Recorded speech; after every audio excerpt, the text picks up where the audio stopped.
Well, thank you for joining us on AM News, and this is how we kickstart. Nearly 110,000 voters are casting their ballots today. The special voters are made up of security personnel, media and staff of the Electoral Commission who, by virtue of their roles on election day, are offered an opportunity to vote before D-Day.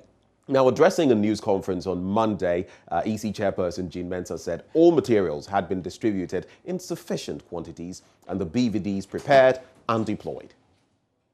The final special voting list contains 109,557 persons from the various security agencies, media houses, and the Electoral Commission staff. It is instructive to note that this is the highest number the Commission has recorded for special voting in its history. It is important to note and to encourage the public to disregard the information going on social media that the Commission has prevented security agencies from registering. This is not true. Every officer who applied on time and provided the correct voter ID card details was duly registered. For the information of the public, the special voting exercise will take place at selected locations in all 275 constituencies on the 1st of December 2020. Distinguished citizens, all is set for the special voting tomorrow, Tuesday, the 1st of December. To date, our officers have been recruited and trained, and they stand in readiness to deliver a smooth and seamless and peaceful and orderly process. All materials necessary have been distributed in sufficient quantities, and this includes the COVID materials. The COVID-19 protocols will be put in place. Stringent COVID-19 protocols will be put in place and observed. The biometric verification devices have been prepared and deployed. As a commission, we expect a near 100% turnout, and we are confident that the outcomes will be peaceful, credible, orderly, seamless, and transparent, God being our helper. Well, the Electoral Commission's chairperson also reiterated the Commission's plan to declare the results of the elections within 24 hours after polls close. Why the panic? I think the panic should rather be if the EC says it will declare the elections after 1 week, then we should be panicking. But if you're bringing in efficiency and allaying the fears and suspicions of persons, I think that this should be commended and encouraged. And rather, we should all work together to achieve this. And the whole idea is that, yes, the intention is not cast in stone, but the intention is that you're working at the efficient system so that if you receive all the results, you will declare it in 24 hours. There's no point receiving the results and we taking a chill. We going on holiday and, and having a blast for 2-3 days and say, let's keep the nation in suspense. Because really, there's no point in doing that. So you receive it, the results are accurate, they are satisfied, you release it. So that's a very simple process. And that's what we intend to do. And all things being equal, if you receive it, you would let the citizenry know. Still tied to today's elections, now the flag bearer of the opposition National Democratic Congress, John Mahama, is making a last-minute appeal to the security personnel who will be voting today to cast their ballots for him. The former president, who was accused of the Akufo-Addo government of buying the votes of the police personnel with some money paid into their accounts, promised to restore discipline and transparency if voted for. Ahoya. Ahoya.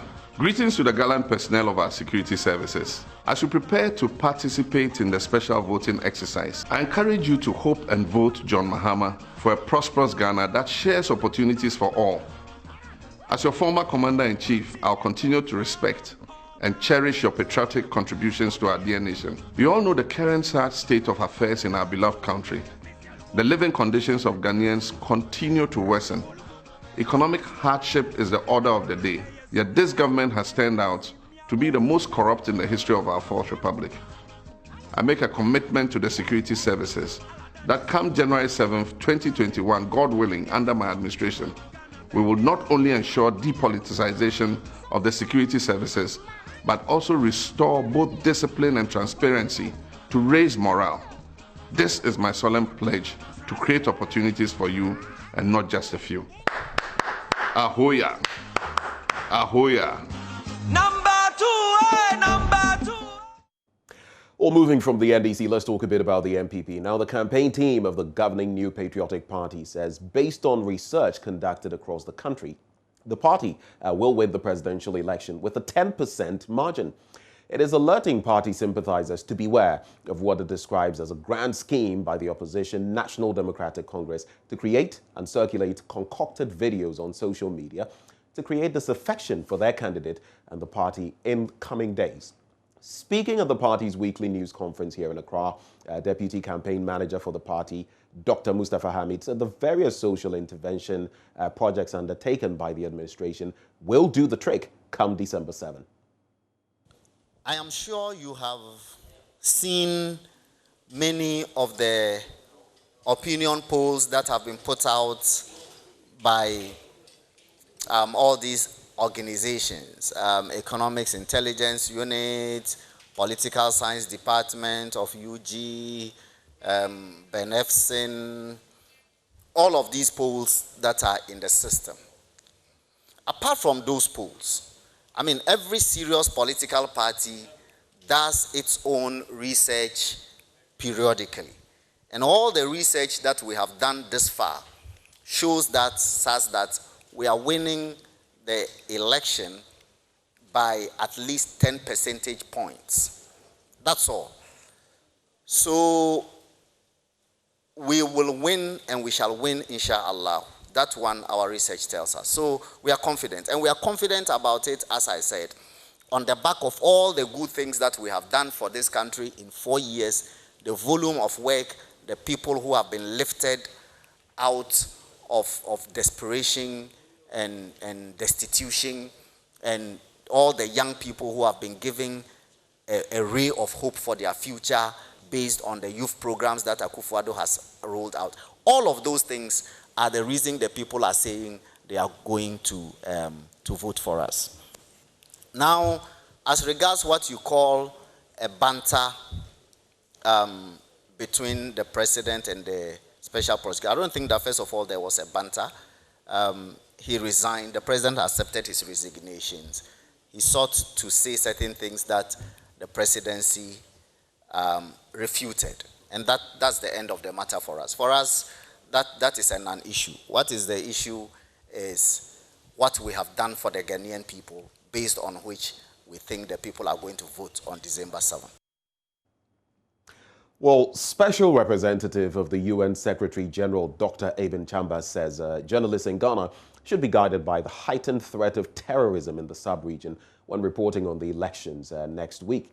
The head of UN office, the UN Office for West Africa and the Sahel, cites the number of people killed during the Ivorian elections and the recent massacre in the north of Nigeria as a strong case against hate speech and politically biased reportage.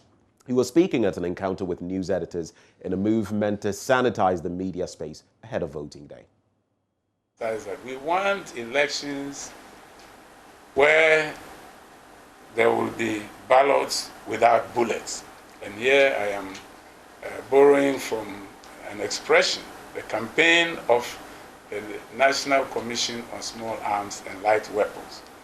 About 3-4 weeks ago, I happened to be in Accra, and I was invited to participate in the launch of this campaign of ballots without bullets.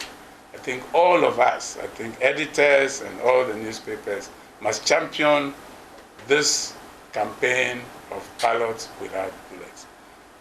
We want Ghana on December 7th to emerge shining. And we don't want to hear any sounds of bullets. We want the people's vote through the ballots that they cast to be what determines who emerges the winner, and not any acts of intimidation on that day. The third challenge, which I think also is important and it's more within your domain. You can help us there. You can help Ghana. You can help the sub-region and Africa.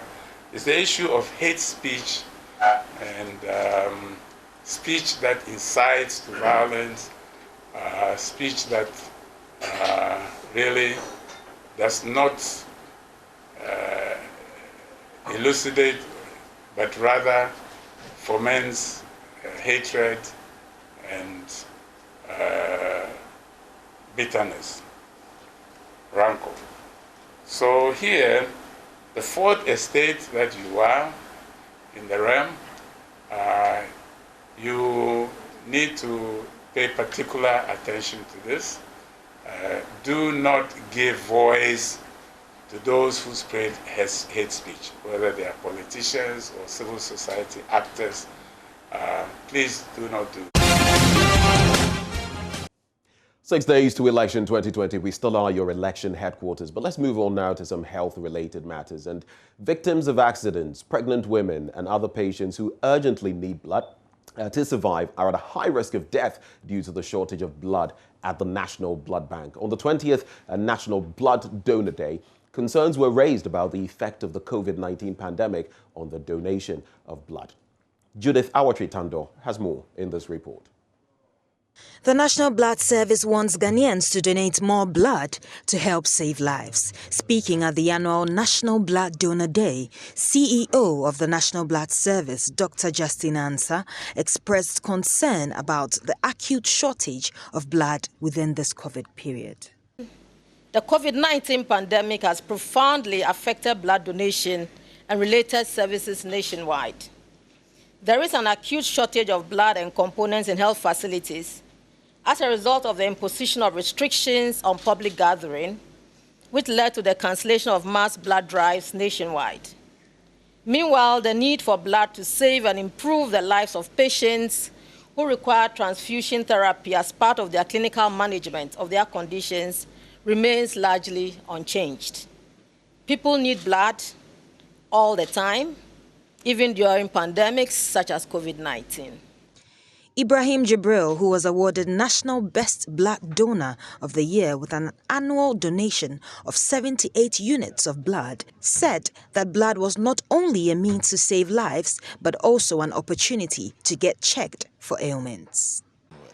There has always been this myth about you going to donate and they find out that you are having or you are carrying some diseases. So as a result of that, many people fear to go and donate. But I see it as an opportunity. Even if you have any disease, when you go to donate, they will find out and tell you. And if it can be treated, you start treating it. If it cannot be treated, you then begin to manage it. Meanwhile, the multimedia group won a special award for its consistent coverage of blood donation activities, as well as the education it offered Ghanaians over the years. Manager of Adom FM and Adom TV, Abdullahi Awudu, said that the company sees national blood donation as a civic responsibility and is willing to continue to promote blood donation events. It's a national duty for us to drive people to donate blood, because you never know who needs the blood, and you know that any blood that you donate will save somebody's life in future. It's very important that we continue to do this service to support them so that we can fill the blood banks with enough blood for our citizens. Judith Awatri-Tando for Joy News.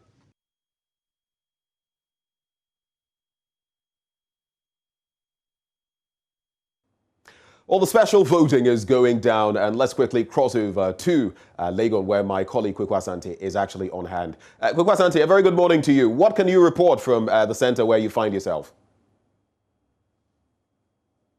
Hello, Kweku. Well, it appears the connection with Kweku Asante is not up and ready. But today, of course, is the day when special voting is happening across the 275 constituencies in our country. Kweku, a very good morning to you. So, hello, Kweku. Benjamin, I've been at the Medina polling station, which is at the Medina polling station already. The electoral materials have already arrived. The party agent, polling officials are already set. So far, there was no particular issue at that particular polling station.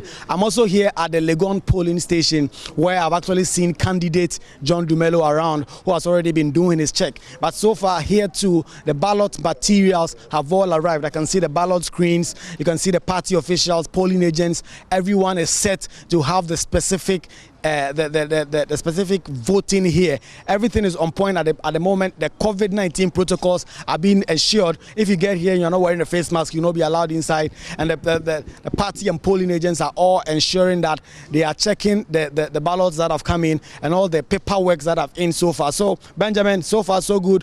All these 2 polling stations that I've been at, the process is going on smoothly and we've not had any reported issues yet. Well, Kweku Asante, we're going to stay in touch with you in the course of the day to find out what else transpires in there. Of course, we would have wanted to know more about numbers and all of that, but we're bringing you up to speed on those as the day wears out. Today is that day. Special voting going down. About 110,000 special voters actually, going to their polling centers today. About 311 of those polling centers, 275 constituencies. So it's happening today. And, well, some of us are not voting today. We'll be doing it together with everybody else on December the 7th. But let's do this. The special voters list.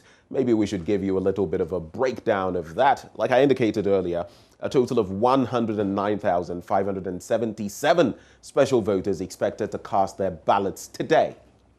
This exercise would take place across 311 Electoral Commission designated voting centers located in all 275 constituencies dotted across the country. And that's what it looks like as special voting, I should say, kickstarts today. So members, some staff of the Electoral Commission, of course, media people, the security services, all of us are actually participating today. You can also talk of personnel of the Ghana Armed Forces, the National Intelligence Bureau, what formerly used to be the BNI, the National Security Ghana Immigration Service, the Ghana National Fire Service, and the Information Services Department. Now, personnel of the National Ambulance Service, Customs Division of the Ghana Revenue Authority, the Prison Service, the Ghana Journalists Association, the Ghana Police Service, and the National Media Commission.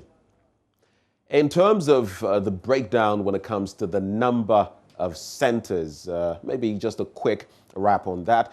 The Greater Accra region with 54 of those centers, the highest tally basically. Then in the Ashanti region, 48, that's the next one.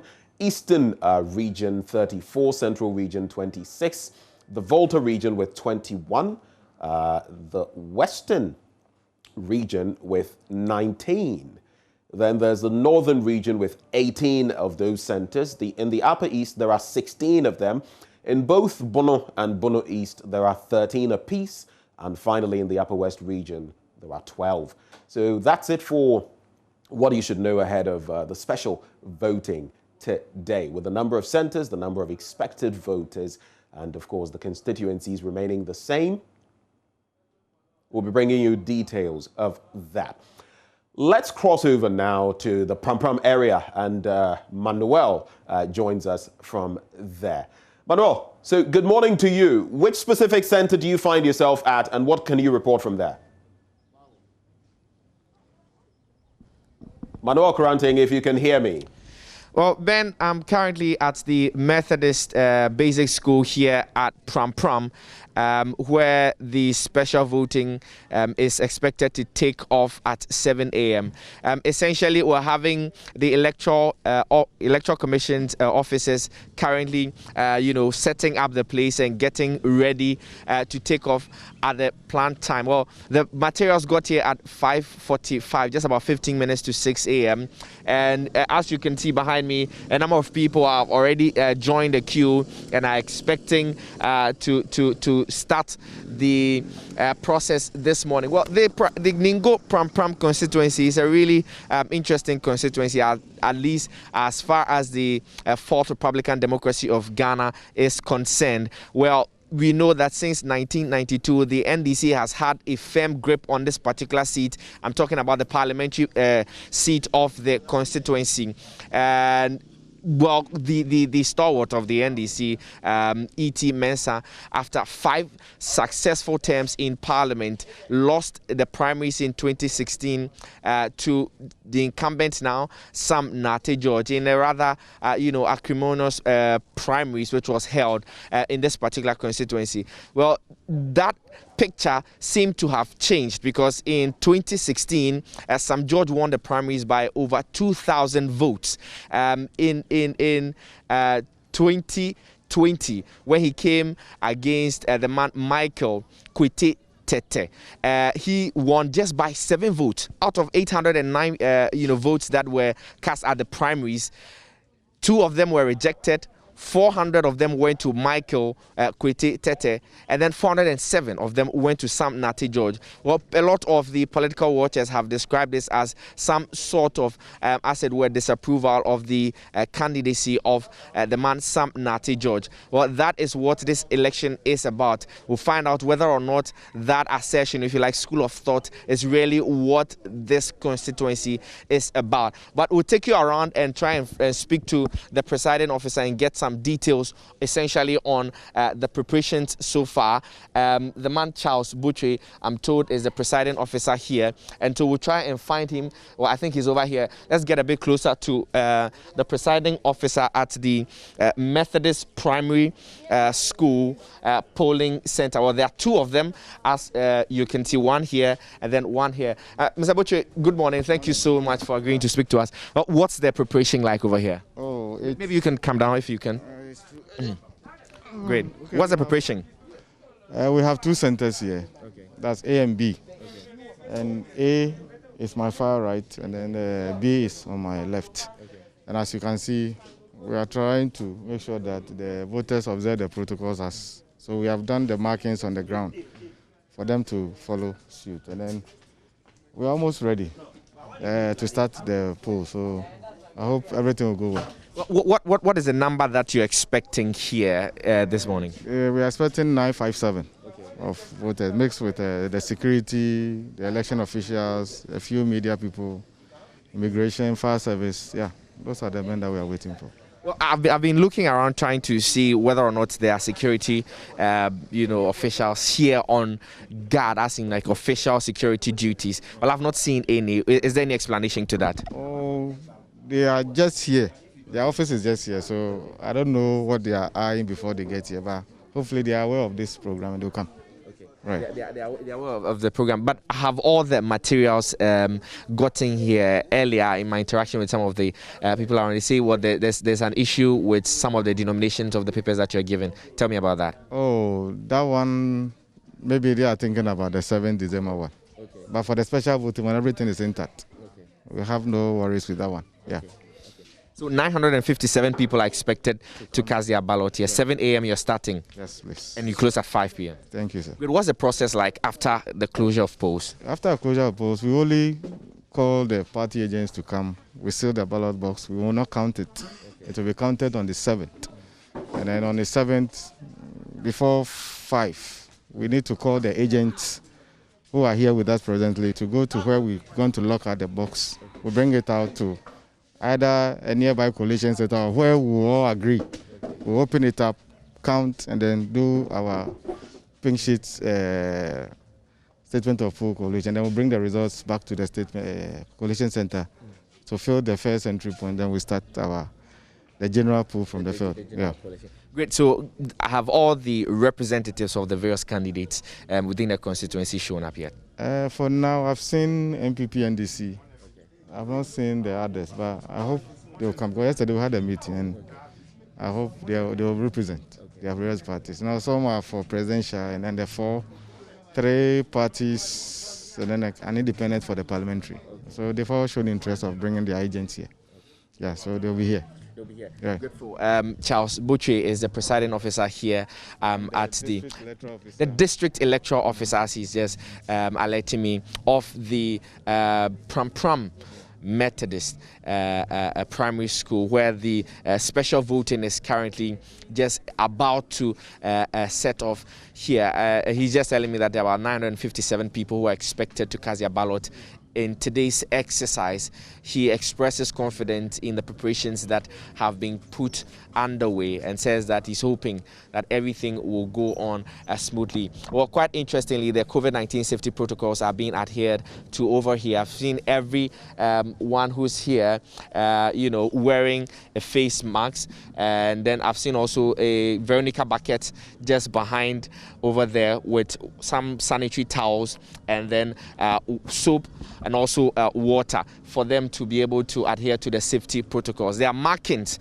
and as we get closer, you see there are markings on the ground indicating the space between one, electorate and then the other, so that they are just about 1 meter apart, just so that we are able to adhere to the COVID-19 safety protocols. And as you're seeing your shot currently, these are the markings that have been done by the EC officials here to make sure that the people here are able to stick to the COVID-19 protocols, everybody in their face masks and also observing social distancing protocols. I'll quickly just speak to one of the people here to find out what he makes of the process so far. My boss, grateful that you're speaking to me.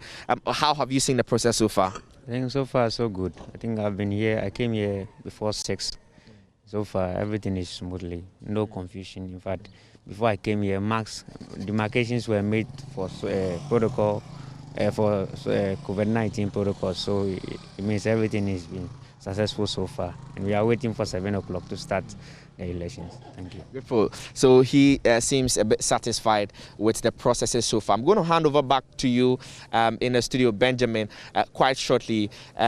But this is generally the picture that you have here. So, Benjamin, if you can hear me back in the studio, this is the preparations, just a few minutes to go live with the first ballot.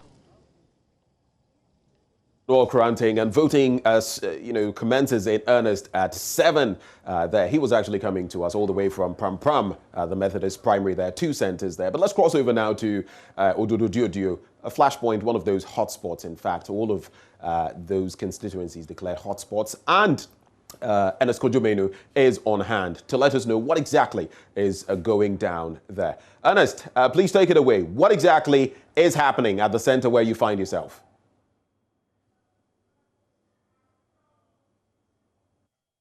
Well, Benjamin, I am at the Jamestown police station. That's the headquarters for the district, and of course in the Ododo Diodio constituency. The candidates we know are Nilante Bannerman and Nilante Vanderpoy. And of course, if you follow the politics, you know that this is a flashpoint with a number of hotspots in the constituency. The Ododo Diodio constituency have mainly voted NDC, but with the coming of Nilante Bannerman, the dynamics has changed. He's proven to be quite a strong force. However, it remains to be seen whether or not he will manage to annex the seat for the governing New Patriotic Party.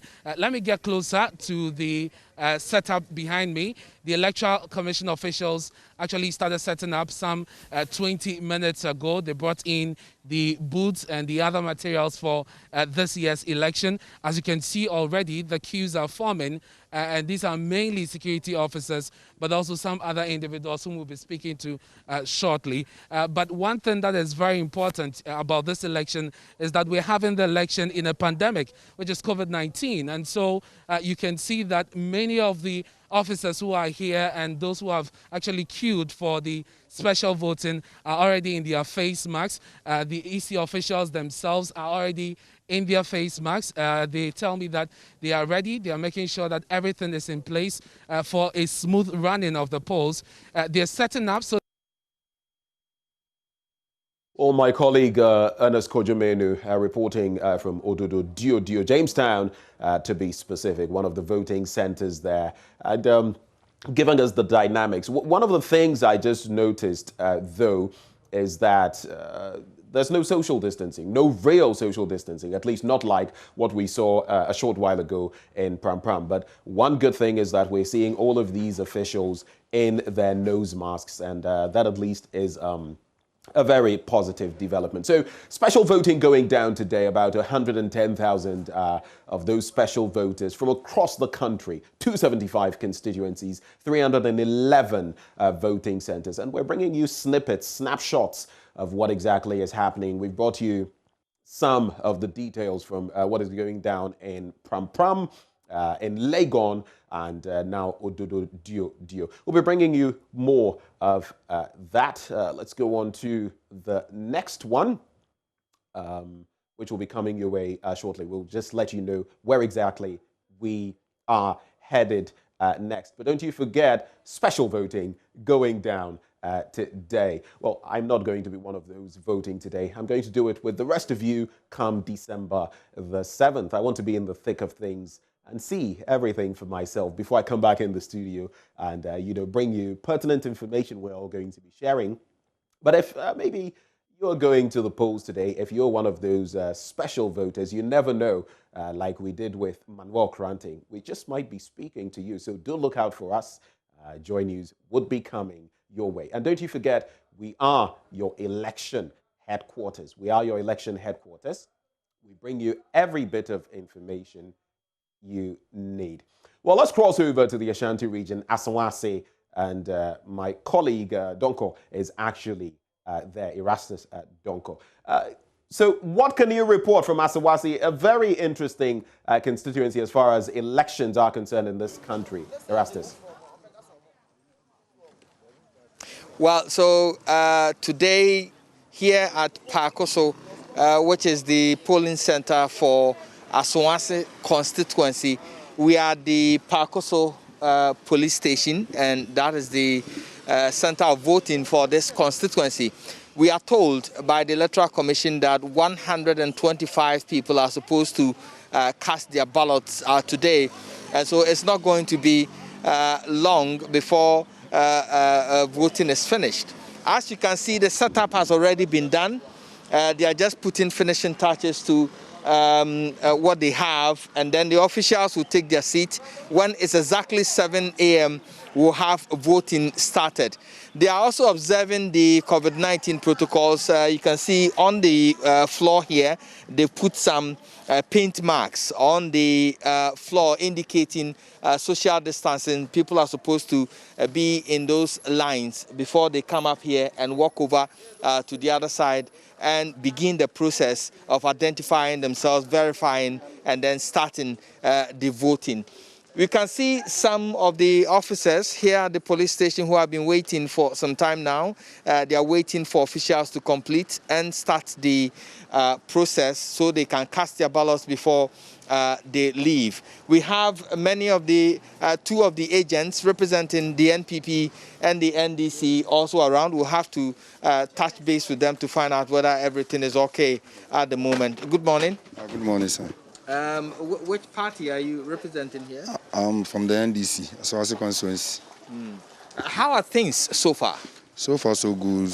I think since last week, we've been part of the process. We've been part of the process since last week. So, as I can say, so far, so good. We are also monitoring, and I'm part of the agents. I'm also the constituency executive. So, the number of items that we brought from the police depot to the police station, we came and met it the same way we left it, and the serial numbers are intact. Everything is so intact. So we are now about to start the process, and we hope everything will also go on smoothly. So that's the NDC rep here. I also have the MPP rep here. How are things so far? Well, so far so good. Things are going on quite smoothly. As you can see, there's no any other inconveniences, and we've gone through the system. The ballot boxes are intact, the serials are intact, and the papers are intact. So far so good. Everything is in order, and we hope it will continue till the end of the day. Yeah. So the two parties are content with the process so far and how the EC has conducted itself up to this level. And you can see the ballot boxes are ready. The various booths for where they will cast their ballots, they are all ready at the moment. The EC is frantically putting finishing touches to what they have started to be able to start the voting at 7 a.m. But let me try. They are very busy. But let me try and see if I can squeeze a word or two from Madam here to find out how things have gone so far. Good morning, Madam. I should talk to my boss. Well, she's so busy, but she cannot tell me anything. But some of the people here have started to form queues. They are ready to vote. Let me squeeze some words out of you. Good morning. Good morning. How are you? I'm fine. So you're voting today? Yes, please. What are your expectations this morning? Well, I'm just expecting it to be very peaceful, and then there wouldn't be any confrontations here. That is all that I'm expecting. So you are with the security service, I guess? Yes, please. So far you are okay with what has been done? Very, very satisfied. Very, very satisfied. How does it feel like? The euphoria surrounding this whole elections and you starting the voting today? I think it's normal. It's pretty normal. We've been doing this for some years, and so we are only expecting, a very peaceful atmosphere as we are coming to vote. Thank you. Right, so all is set for voting to start here at Pakoso in the Aswanse constituency. Before here, we have been to Forikrum constituency where 357 people are expected to cast their ballots this morning. And so it's expected to be a smooth exercise today. So from Pakoso, Erastus Asaridonko reporting. Ben, take over in the studio.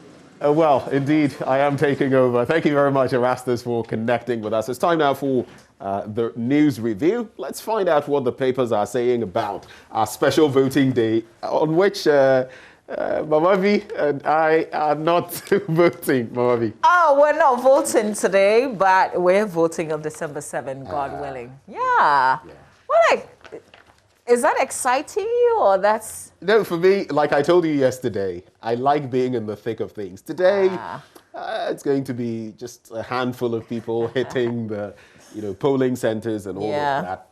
But on D-Day, that's when you see the action. That's when you feel the emotions. You see the people, rooting for. Of course, you can't come in there. So you're looking for action. But that's when things will go down. Well, I'm going to be in the thick of things myself. So as you've seen, Erastus reporting from Pakoso in Kumasi, we've got reporters in all the 275 constituencies, and we will be bringing you an update on the special voting exercise because this, of course, is your election headquarters. So in Accra, we have 54 centers, Ashanti 48, Eastern 34, Central Region 26, Volta Region 21, Western Region 19, Northern 18, Upper East 16, Bono 13, Bono East 13, Upper West 12, Western North 9, Oti has got 8, Ahafo 7, Savannah 7, and Northeast 6. We've got all of this covered for you here on your We've got you covered. Okay. Yeah, man. So this is definitely the place to be. Okay, let's see what the papers are reporting. I've got the Graphic, the New Palaver, the Daily Dispatch, the Finder, and the Business and Financial Times, Ben. The Ghanaian Times for me, the Daily Guide, the Daily Statesman, and the Ghanaian Publisher. All right. I guess we could start with the Daily Graphic newspaper. Here's what we have on the front page. Danger on night wheels. So there is a picture, and I'll wait for you to see it on your screen on the front page of the Daily Graphics. I'll come back to this, but let's look at special voting today. EC eyes 100% turnout. Cooperate with EC for credible elections. That's a call from Dr. Eben Chambers. It was in our AM News. 9 arrested, MP invited over Yagaba attack. But here's a picture that I wanted to tell you about. The danger on night fields is an adventure by a driver who decided to transport a 15-footer container on the Accra-Kaswa Road at about 10:30 p.m. last Sunday. The act And this is the write-up with the picture, which put many motorists and pedestrians in harm's way, was overlooked by the police at the checkpoint at Tetegu Junction. Shame on them. It's not part of the script, as they did not find it necessary to prevent imminent danger, but allowed the driver to continue his journey. Thank you to Uncle Timothy Goba for taking this picture, and shame to the Tetegu Junction checkpoint. They saw it because this happened at 10:30 p.m. on Sunday night, and they didn't do anything about it. Just like we saw the motor traffic unit policeman who was directing the pedestrians, right, to cross from the wrong section of the road when the footbridge was right behind him, and he could have directed them to use the footbridge. Okay, so if they won't do the right thing, we'll be naming and shaming them, sir. Thanks to the Daily Graphic for highlighting on this story, for bringing this picture. Hopefully naming and shaming will have an impact. Oh, yeah. Because in this country, some people...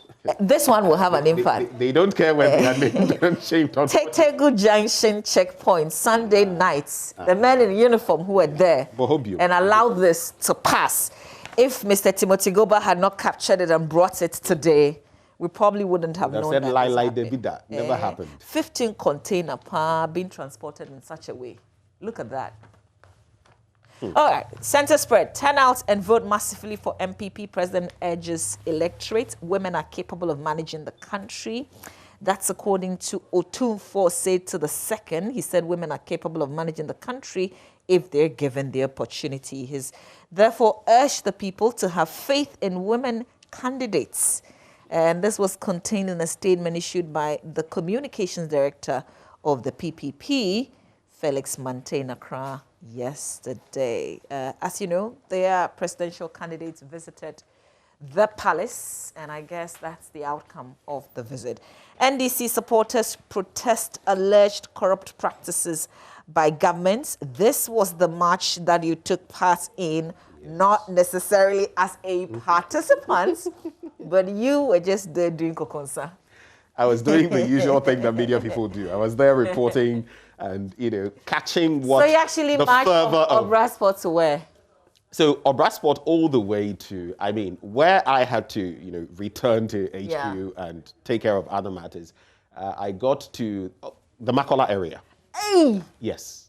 Charlie, on any fine day, would you walk from Obrasport to Central Business Districts? But there's a little trick that I had to employ at some point you realize that Enkweye, so you have to, because honestly, it was something else. The heat yesterday, the bodies and the dancing, and it was crazy. It was exciting at the same time. And just looking at these people who were so excited by what was happening. At a point in time, beneath the Kwame Nkrumah interchange, where, where the main roundabout is, that was the point where, after we'd spoken to some of the party leadership, we had the likes of Sami Jamefi, the communications director, Otokuno, and a number of them coming together. Came on PM Express in red. And when the movement started, I was the only media person, close to them, and I was reporting. And the push, the force. Look, let me tell you the reality of this when we do some of these things. My watch, the strap got torn, and I nearly lost it. I had to be very fast. My Wi-Fi, receptors. Everything was, if you were not on your feet, I had to quickly shift my wallet from where it was to the front side because it was a mammoth crowd. So it was quite an experience. Next time you leave your wallet and watch behind. I got there and I realized, anyway. Let's look at the back page of the... Okay, no, that's it. I guess I can, it's a wrap on the graphic. Let's do the Ghanaian Times. Guard against hate speech, Dr. Ibn Chambers tells media. Mama V was just mentioning that, and of course in the news as well. Adan chiefs root for Adan to become Africa's salt production hub. And... Daniel Macaulay's Electrochem in the thick of things there. Game chosen to mediate Benin Methodist Church conflict. Then the special voting takes off, and 17 million to cast vote on December 7. That's according to the Electoral Commission. But they were doing a story in the Daily Graphic talking about women being capable. Well, it's not only the positives women are capable of. Sometimes too, the negatives. This story on page 3, 3 in trouble for selling drink laced with weed. Weed, pa. Yeah, kind of. But we knew. You know, you brought to mind a number of things. People have so many names for weed, and it's just Mary Jane and all of those things. So those are some of the stories in the Ghanaian Times newspaper. Of course, something else to take stock of. Rawlings' funeral to be held on December the 23rd. And on the back page, stakeholders call for adequate funding for farmer education. That's it with the Ghanaian Times newspaper. All right, let's jump into the Daily Dispatch. Benef Singh is making some huge predictions, saying that some heavyweights will bow, they'll be kicked out, they will not even see the front of the parliamentary building. So NDC's Mutawakilo and MPP's Cabo to lose, that's a huge one. Rawlings and Jinapo to win. That's according to Benef Singh. So what exactly does he say? He says that some heavyweights in the NPP and opposition National Democratic Congress will fall in December 7, in the December 7 parliamentary elections. Member of Parliament for Lara constituency in the Upper West region, Anthony Abeifa Cabo, who's also Deputy Roads Minister, is one of those expected to fall big, according to Benef Singh. Okay. To fall big. Fall. Like he'll follow, but the fall will be big. And of course, you know, there's a bit of background to this. But Benef Singh says that, where's that? Ooh, Bidzidin. Okay, it is expected that the votes he got in 2016 will go back to the NDC in next week's polls. So this is Cabo and Bidzidin he's talking about. Cabo won the seat in 2016 following a split in the NDC, which resulted in a dissatisfied party supporter, Abu Samson, to contest as an independent candidate, thereby splitting the vote there. But according to Benef Singh, that won't happen this time around. That's why he's predicting that Cabo will fall. And then he says, to make matters worse for Cabo, the MPP's constituency chairman, Alhaji Mohammed Donko, has been suspended for allegedly campaigning for the opposition NDC's candidate in the area. Remember, there was an incident, was it like a week or so ago, where some persons seized this chairman's pickup, okay, his truck, and according to him, he said it was Cabo's boys that did that. But there were some allegations, and now he's been suspended. So he's saying that all those matters will come back, and contribute to his failure. But then he also goes on to say that in Damongo, where of course we know there's Adam Mutawakilo in the Northeast region, he's projecting that there will be a replay of what happened in 2016, which saw the NDC lose its seats to the NPP.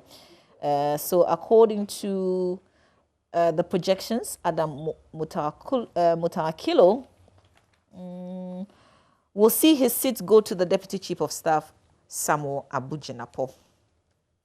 And okay, so. The Jinapo brothers. Yeah. So, okay, well, so this is also saying that Zanato will retain the seats. I guess we'll come back and when we touch on some of the details with it. Exactly. Okay, so let's look at this. EC's Jen Mensah on declaration of 2020 elections. She's actually been saying, okay, if you have the results, why sit on it? Just go with it. That's all they are saying, that if they have the results within the 24 hours, they're going to call it. 3 opinion polls tip Akufo-Addo to win first round. That's it for the Daily Dispatch newspaper. Let's do the Daily Guide now. An FDA endorses physically challenged lead factory. That's on page 6. A very interesting story there. It says the Food and Drugs Authority has okayed a factory that is going to select the majority of its employees from the physically challenged community. Now, the Ghana Dreams Disability Development Foundation, a local natural fruit juice beverage producer located in Kasuo-Fanko, is officially beginning its operations. And for a start, the foundation will employ 60 people, of which 40 are physically challenged. And that's a good move. Very good move for PWDs. Ofosu-Ampofo voice confirmed. Now, there's been that Israeli body, supposedly, that has confirmed that there is a 90% probability that the voice of Mr. Ofosu-Ampofo on the tape addressing party faithful, you remember that, brouhaha with regard to what he was saying about attacks on certain people and all of that. Well, according to this report, it is 90% likely it was his voice, and the probability of it being someone else's voice is rather low. But how exactly will this end? Your guess is as good as mine. NPP predicts a 10-point win. Picture there of Dr. Mustafa Hamid. Mahama doesn't fear God. Nana fires. So those are some of the stories here. Then on the back page, Diop, the Senegalese midfielder, Papa Bouba Diop, unfortunately has passed at age 42.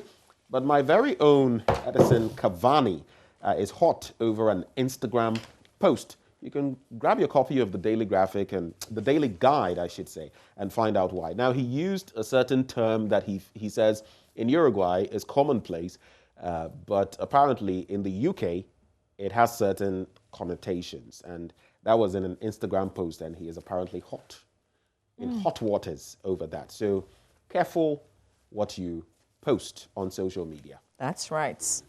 Okay, let's do the Finder, front page of the Finder. It's a big campaign for the NPP all over. So persons whose names are missing. Okay, this is what I want to highlight.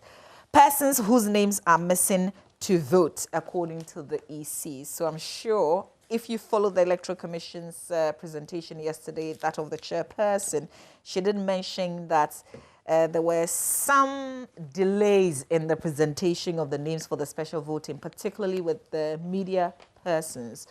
But if you're not voting today, if you're supposed to be a special voter, an early voter, if you like, and your name could not make it, or you couldn't make it to the on the list, they're making special provision for you. You vote on December 7, but they will give you some special treatments. So if you've got the accreditation of the Electoral Commission, then they will allow you to vote anytime that you show up. Okay, but I think, okay, I'll come back to this message and see if I can clarify that. There were some issues as well, but I just run through the papers. We'll come back and share some more in terms of those who contested during the registration, whose names are not on the main register. There's also provision for you to vote. So we'll probably come back and tell you some more on that. And then we're confident voters will renew our mandates. That's the NPP saying there through Mustafa Hamid. I guess that's it for the Finder newspaper. Well, when I go to the Ghanaian Publisher, just because on the back of what you were saying about the Electoral Commission, the story on page 3 says EC to allow manual verification and says 24-hour results declaration possible.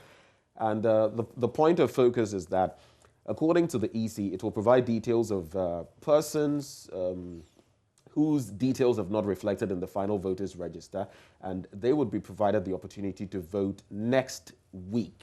And according to the EC, it will provide details of these persons in their Form 1As and 1Cs to the polling stations where they registered to enable them to be manually verified to vote. And of course, this was yesterday, and that let the citizens know in counter. So hope still, even if you can't find your name on the register today. IGP replies Mahama, and in this country, Charlie, palpably false. This is something I hear almost every this is on the allegation that police people had been paid some monies. Yes, okay. Exactly. So that story is on page 3. And if I just take a bit of that, it says the police administration has debunked assertions being peddled by some social media circles and by former President Mahama that officers were being given handouts in the form of cash to vote for the governing New Patriotic Party. But something else I've seen recently that I found interesting, you know, these LED televisions and the rest. Have you seen those ones? Somebody dashed you? And dashed me? Yeah. Oh, no. Ah. No. I wouldn't even Have I take seen? it. I've seen them in the shops. What are you saying? Yes, it's the shots that I have seen too. Shops? Shots. So oh, no, I haven't. I'm not talking about that. Ah, you're talking about the I've seen them in the shops. In the shops. Exactly. So here are some of them branded in Why won't anybody give me any of those? That's just what I'm party saying. colors. No, If you know who is I was distributing. asking whether you had seen photos of them. No, they're I on haven't. social media. No, but that's not enough. If you know the person distributing, tell them that they should come Charlie, in one. it be some way. But the things our politicians do. Easy to allow manual verification and more on Ofosuampo for saying it's his voice. That's with the Ghanaian Publisher newspaper. Okay, let's do the new palaver. NDC will win 60% of parliamentary seats. Only the will of Ghanaians can save Ghana. And that's a piece by Kojo Boabing. And then election 2020. In 2016, it was incompetence. In 2020, it is corruption. Adongo Ekufuado's nightmare. Ekufuado's appointee begs JDM for forgiveness. I was given appointment to insult and tag you with corruption. And John Mahama is committed to peaceful elections. So these are some of the headlines in the paper. But who was today. saying he had been given what? That one, you should go and read on page 8. Right. It would be interesting to find out who exactly is saying that. Okay, I'll look for it. I'll bring you some highlights. Well, let me quickly do the Daily Statesman, a repetition of some of the stories. But this one, Rawlings funded and founded NDP. Party constitution reveals. Rather interesting dynamic there. But of course, his wife, former First Lady, leading that party. So I don't know whether it comes as too much of a surprise. But those are the major stories there. The rest of the stories actually repeated from other portals. Maybe this one to add, Rebecca Ekufuado urges MPP supporters to avoid complacency. That's it with my final paper, The Daily Statesman. Okay, so who's the appointee who said, I was given appointment to insult and tag you with corruption? The paper, according to the paper, entertainment critic, musician, and actress Ikea Blakofi, who was a major supporter of President Ekufuado in 2016, has gone on her knees and begged the National Democratic Congress presidential candidate, John Mahama, to find a place in his heart to forgive her on his birthday. So you can catch up on the rest of the story in the paper. I actually saw that post. Black Coffee, she was in the thick of things, promoting candidate Ekufuado then, who is now president. She held an official, position within this administration before she upped and left, to the UK and said, look, I'm tired of you people. It's not working out for me. Quite a bold move by her. I don't know how, because in this country, Charlie, yeah. it's All right, let's just look at what's happening on myjoyonline.com. But before that, there are some 542 persons who are registered or who did register, but they were not captured on the register. 55 had their objections overturned, meaning they can vote. They will be added to the missing names list. So yesterday, Madam Jimenez talked about those who are not on the register, but those persons would vote. In all, there are 830. So 223 were placed in the wrong polling stations. And there's a missing names list. So if you don't find your name on the main register that they put out on their website, which you can also access using a short code, which I did, and I saw my name. If you don't see your name, don't panic. There will be a missing persons list where your name could be there. And so they said they will make provision so you can vote. The information that I'm getting is that some of the election staff were also not captured in the special voters list. So I'm not sure the explanation. EC staff? Yes, those who are working today. But I don't know if it's the same provision for them, special accreditation. But if your center where you're doing your work is not where you registered or you're due to vote, then I don't know how that works. So I guess that's something that we can follow up. That's something that was brought to my attention just this morning. Well, so let's quickly do My Joy online. And Anglo Traditional Council outraged by announcement of final burial rights for Rawlings. That's the main headline there. Election polls organized online are the best less biased. That's Itabuama Otokono saying that. And then that's because the IPOL one was more like in favor of the NDC. This one says NDC will never use Rawlings' death to score political points. That's according to the party's chairman, Samuel Ofosu Ampofo. Then Ghanaians are unable to connect corruption to national development. Dr. Theo Champon saying that. And Santrofi, Akpafu, Likpe, and Lolobi cannot fail within Hohoi constituency. That's according to the Supreme Court. Don't you forget, Rawlings' funeral is slated for December the 23rd. And speaking of fires, to wrap up, fire destroys DVLA office. And it appears it's fires back to back. Let's stay safe. Well, okay. So you mentioned DVLA. And I want to say a very good morning to a man who is always watching us, Mr. Ken Treme. He's at the DVLA in Takwa, but he's actually a customs person who works with the DVLA in Takwa. So, Mr. Ken Treme, hopefully you're watching. Have a very good morning. And if you're a special voter, well, then go out there and vote and be safe. Okay. Well, this is where we actually cede and move on to get some sporting action coming your way next on the AM show. Do stay with us.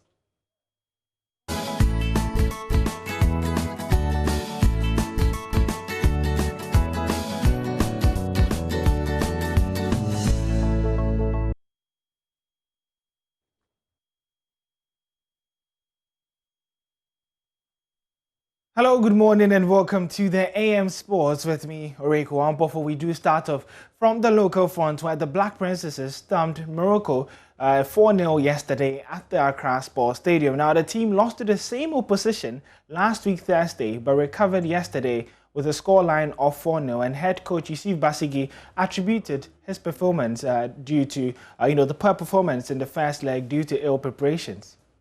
Thursday, the Princesses suffered a 1-0 loss to the Atlas Lioness of Morocco at the Accra Sports Stadium. Head coach of the team, Yusuf Basigi, said the team had ill preparations towards that fixture. Actually, they were not prepared very well because if you look at the temperament of the players, they were willing to play all right because we had scoring chances. We couldn't utilize the chances. So I wasn't too disappointed, but just that we lost. Because if you are playing a game and you create chances and you don't score, at least you can make amends.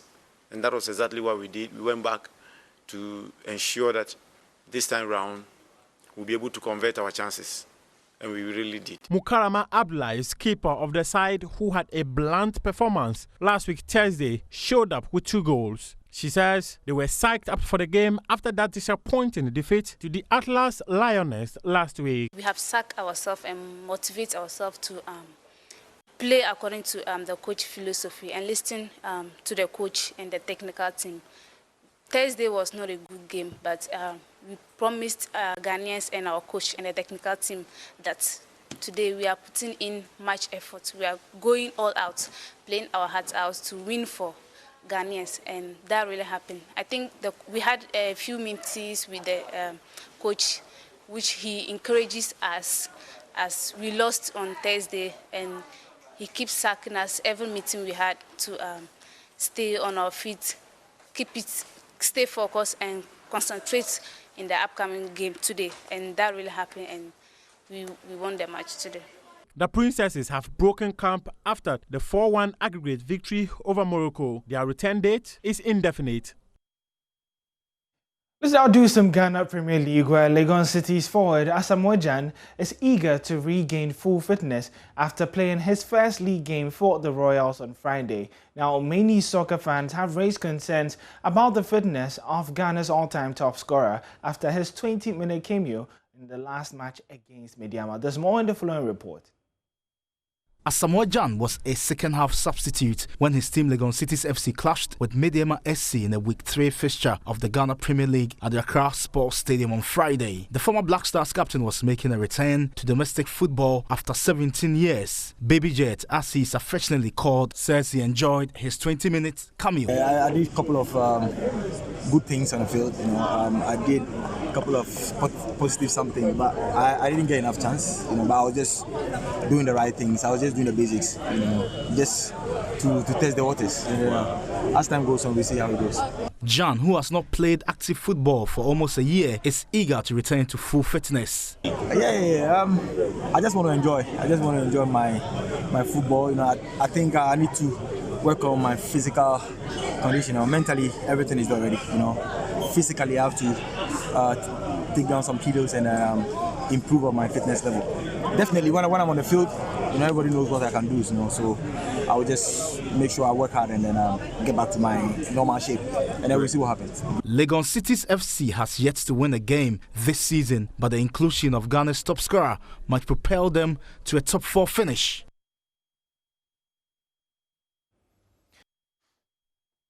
Well, welcome back. We bring you all the coverage on this special day because, of course, there's special voting going down across all the constituencies in our country, 275 of them. Let's quickly connect with Ernest Kojomenu, who still finds himself in Odododiodio at that voting center. Flashpoint there and with many hotspots within that constituency. Ernest, if you can hear me, what is the latest that you can tell us from the center at which you are?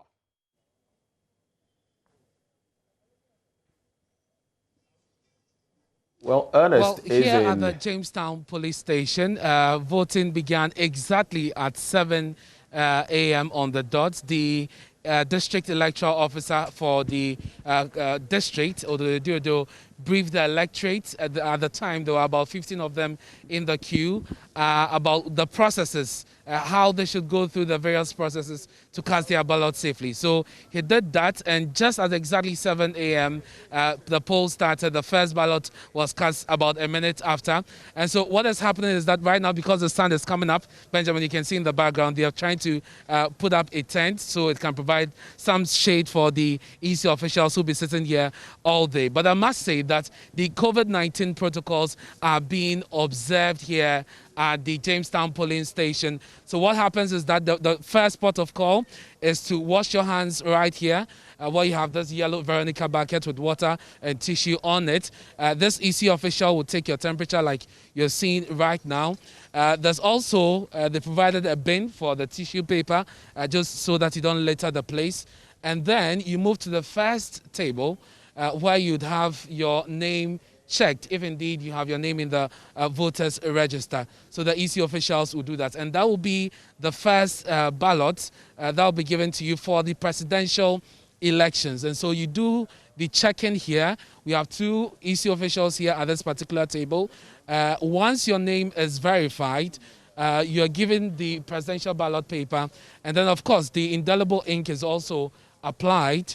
And then you move to any of the screens to cast your ballot, and then you come back to the second table to do same for the parliamentary elections as well. And remember, for the parliamentary elections, you have 2 main contenders, the NDC's Neelante Vanderpoel, who is actually the incumbent for Odododiodo, and Neelante Bannerman, who is in charge of the Premix 4 Committee and also a member of the NPP. He is their candidate for this year's election. This is the second time he'll be contesting the incumbent member of parliament. Let me speak to the district EC official, Mr. Eric Autry. He is right here with me to give us an update on the processes so far. Thank you very much, sir, for your time here on Joy News. So how many people do we expect to cast their ballot today? Yeah, good morning to you, our viewers. We are expecting 229 voters for the special voting. And I'm sure, as you can see, the process has begun. Okay, if you can just move this way because of the camera. Okay. Yes, so, yeah, 200? Yeah, 229. 229 special voters. Yeah, so as you can observe, the process is ongoing, and we have not experienced anything untoward. I'm hoping that by the time the process comes to an end, everything would have gone on as we have all expected. Yeah. And so do you have all your electoral materials, everything that you need for this election ready? Yes, we have received every item. Being it the COVID materials, the election itself, the materials. We have taken delivery of the ballot papers. We have, at least we have everything that we need to use for the 7th December elections itself. So we are set. In fact, we are more than set. And considering the number, which is just 229, I think quite a number of people have voted already. We'll cross-check with your men at the table how many have voted so far. But what happens if by, say, midday or a little after midday, you have everybody, casting their ballots? What happens? Would you still go ahead to close the poll or, pack out of this place? What will happen? No, by the rules, we are not supposed to end midway, even if everyone has cast the vote. The voting, it's 7 a.m. to 5 p.m. So we are here till 5 p.m. even as the voters have already cast their vote. So we'll still be waiting. We'll still be here. We'll still be around until 5 a.m. where we'll pack our material. And this time, for the special voting, we need not to count the votes and know for each candidate. What we do is that we put everything under seal, then we place it at the police custody, where it is secured until the 7th December, 5 p.m., where every vote at every police station would be accounted for. So that is where we come and we do the declaration for the special voting. Okay. So even as we close poll at 5, we don't declare any results.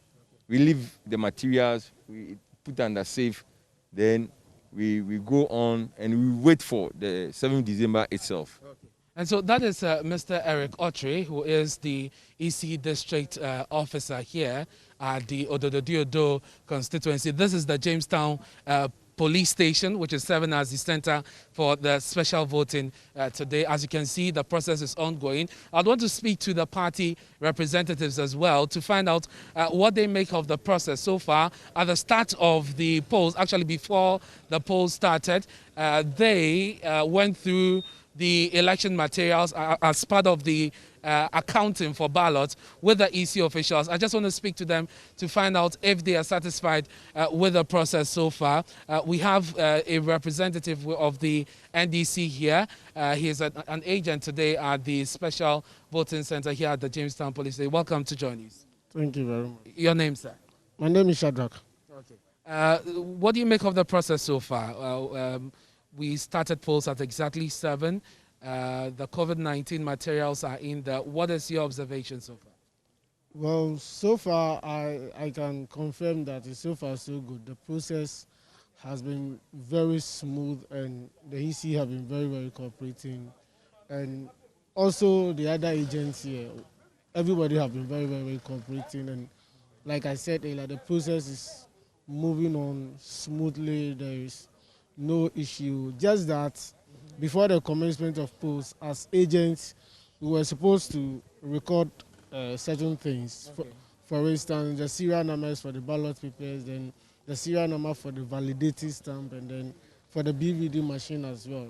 But then at the beginning, everything was in a rush because they wanted to start at exactly 7 a.m. Okay. But then after the whole place was calm, after everything was calm, then we were able to record everything. So you have recorded all the figures that you need? All the figures, all the serial numbers that I need. I have everything with me. Okay, so that is the representative of the NDC. He is an aide. I'm actually told he's an aide to the MP Nilante Vanderpoel. We'll be speaking to the NPP rep also very shortly. I spotted him here a while ago, one Lankai. But let me speak to the EC district officer again, if Mr. Otri can join us here shortly. Also because of security, because this place is a flashpoint and it is important that we find out what the security arrangement is for the constituency. And so we'll speak to Mr. Otri very briefly.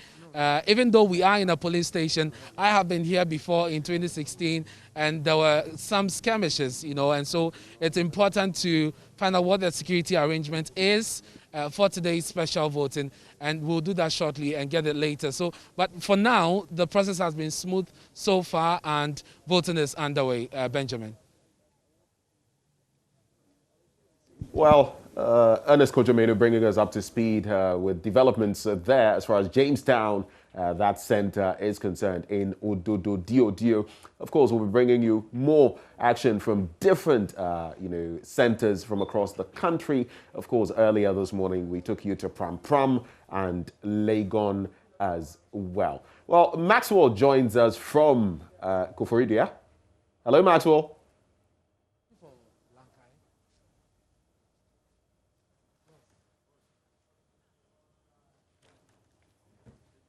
Well, so as and when Maxwell is ready to connect all the way from Koforidia, we'll do that. Mamavi, it's election day, I should say. It is. I was struggling to say it because it's not the 7th of December, and I'm still not, in that vibe. But it is election day. It is because it's part of the 7th December election. Exactly. This is our early voters day, if you like. Special, but it's early voters, and this is mainly for persons who will be working on election day. Not all exactly, but let's quickly go to Rafik, who is in Wa. Our colleague Rafik Salam will tell us what's happening where he is. Rafik, a very good morning to you. Tell us where you are and what can you report? I am currently sandwiched between the Wa Circuit Court and also the Upper West Regional Police Command. Here we are having 2 polling stations right here. And then the figure, when you add the number of people who are expected to vote in these 2 particular polling stations, 867 in all. So the voting started at exactly 7 a.m. here, and I can report to you that they didn't have any challenge regarding polling here. And so they are really respecting the COVID protocols right here because there's a COVID ambassador, and even the people who are here to vote are even being spaced out. They have drawn lines for them with a white paint, and so that they respect that social distancing. And also, the atmosphere is cool, and then also things are going on normal here, right at these polling centers here. Rafik Salam giving us the updates in where he is right now. We've got men and women across the 275 constituencies on this special voting day, and we will be bringing you updates. And most of the centers where we've visited, voting started at 7 a.m., which is the advertised time, which is a good thing. But Rafik, all in all, in your region, how many persons are expected to be voting today? In the Upper West region, we're having 11 constituencies here, and then voting is to take place in all the 11 constituencies. And also all the constituencies are having 1 polling center except the Wa Central constituency, which is seen to be big. And that's why we have this number of people being divided into 2. And so in the Upper West region, a total of 3,459 people are expected to cast their vote in the Upper West region. So 3,459 persons are expected to cast their vote. But in the Wa municipality, the West Central constituency, we are expecting 867 in these 2 polling stations. Great, Rafik, we've got 12 persons. Hello. Hello, Rafik, if you can still hear me. Okay, there you are. So we have 12 presidential candidates. How many, if you've been able to count the agents where you are? I can tell you that we can only have the agents of the 2 major political parties, talking about the MPP, the MPP, the New Patriotic Party, and also the National Democratic Congress, the NDC.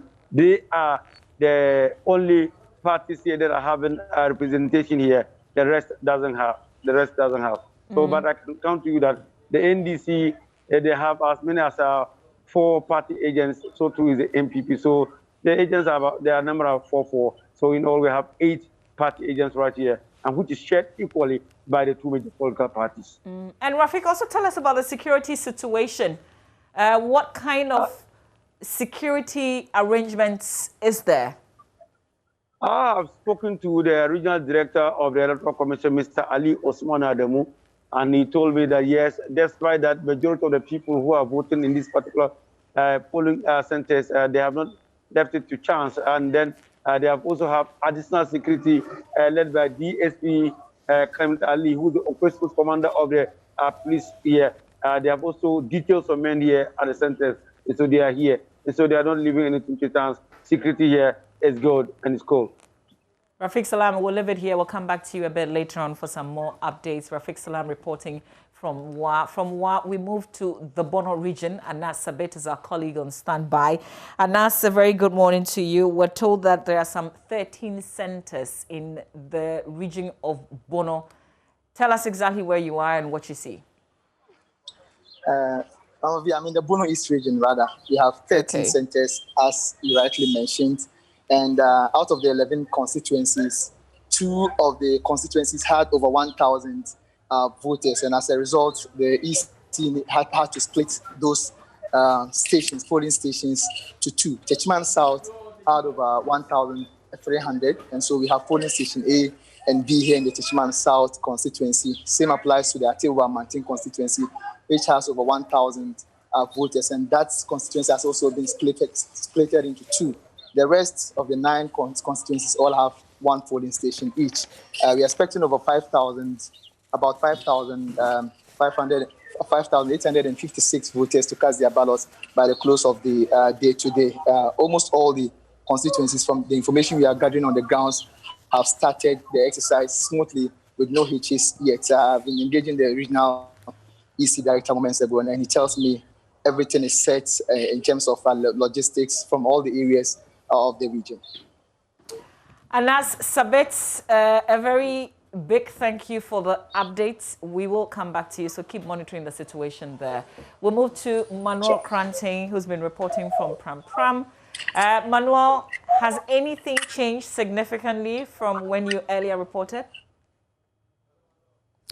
Okay, we just lost him there. We're going to raise him back so that he can give us the update. So as you can see, we're taking you around the country to check what's happening. But Ben, I guess largely the report is that materials were there on time, voting started at 7 a.m.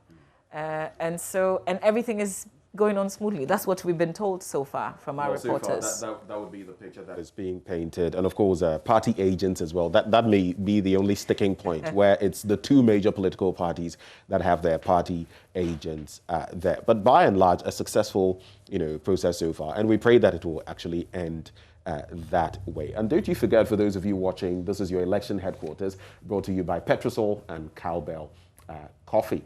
Maybe we'll see what exactly is happening in Pram Pram. He was reporting earlier from the Methodist primary, 2 centers there, and I believe some over 900 or so that were supposed to, if not, he gave a figure there. But we're going to try to bring Pram Pram back with Manuel Kranting as and when he can connect. But across the country, basically, we're on board to let you know what is happening with regard to special voting. I guess we're special here in the studio because we're not doing it today, but it's on the 7th that we'll be doing our bit. But in terms of the developments and the things that have been said ahead of these elections, at least we've heard from the NDC's presidential candidate calling the security, people to step out there and vote. Other parties have done same.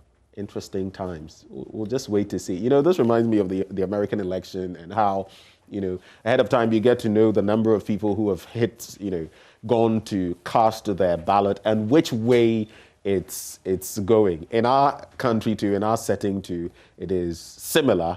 And I guess it always paints a certain picture, such a certain trend, creates certain impressions in the minds of people, kind of like an election with a runoff and the first, election and what it portends. So interesting times ahead. I can't wait to dig in and find out how things go.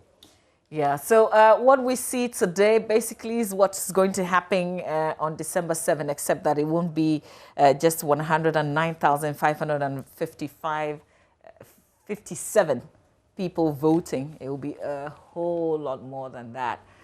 So what we see today may not be the exact picture, but there's voting ongoing in all 275 constituencies across the country. The Electoral Commission says it expects a 100% turnout and is confident the outcome of today's special voting exercise will be peaceful, credible, transparent, and orderly. We will take a breather. Of course, this is your election headquarters. We'll come back with more reports from the ground.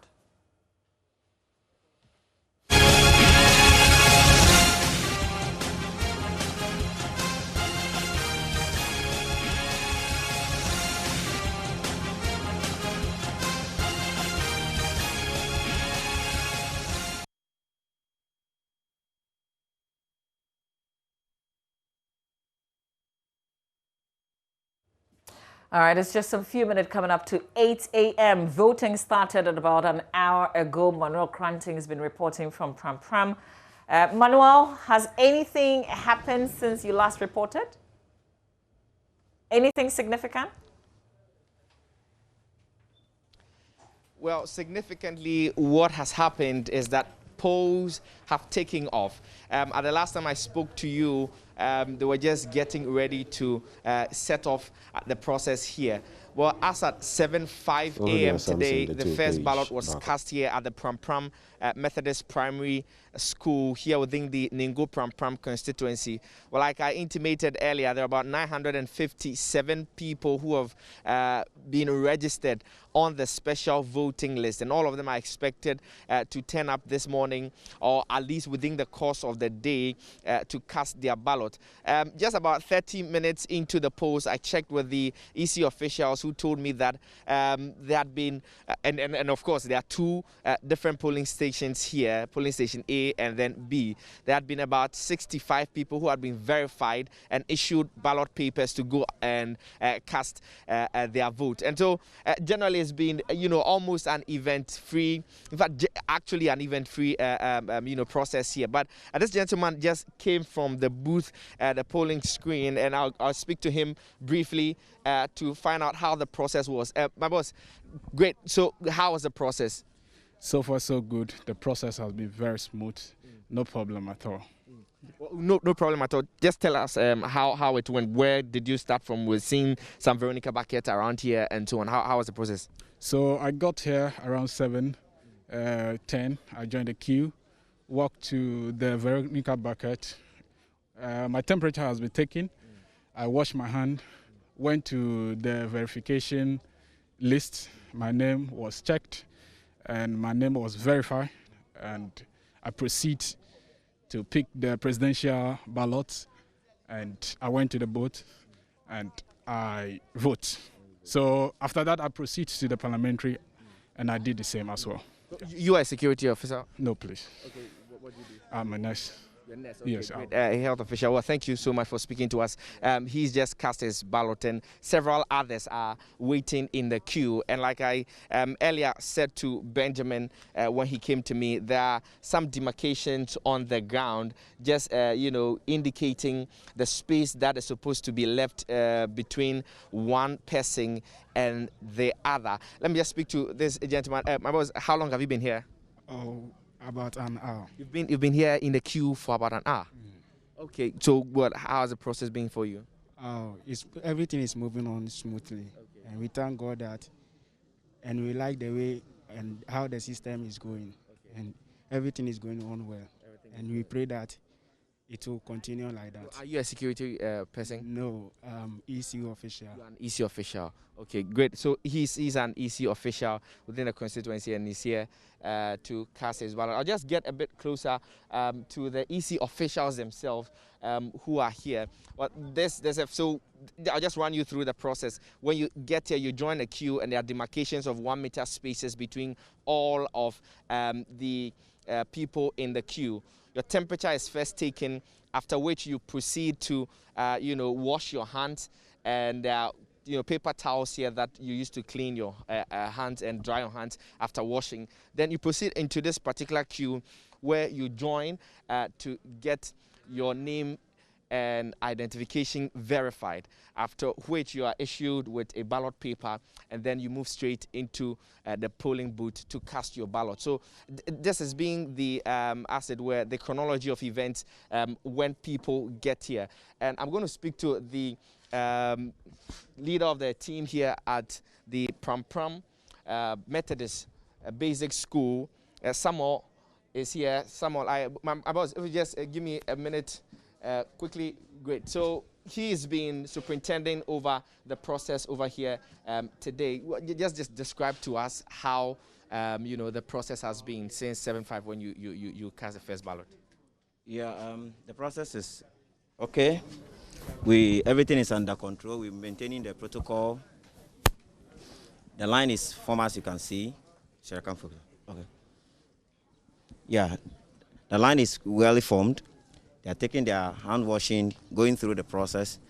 Even though I was the first to vote, I believe you said that, yes. Just to kickstart the process by teaching them what to do. I told them through the process as what they should do through the line when they get there. And we try to maintain the order as it is.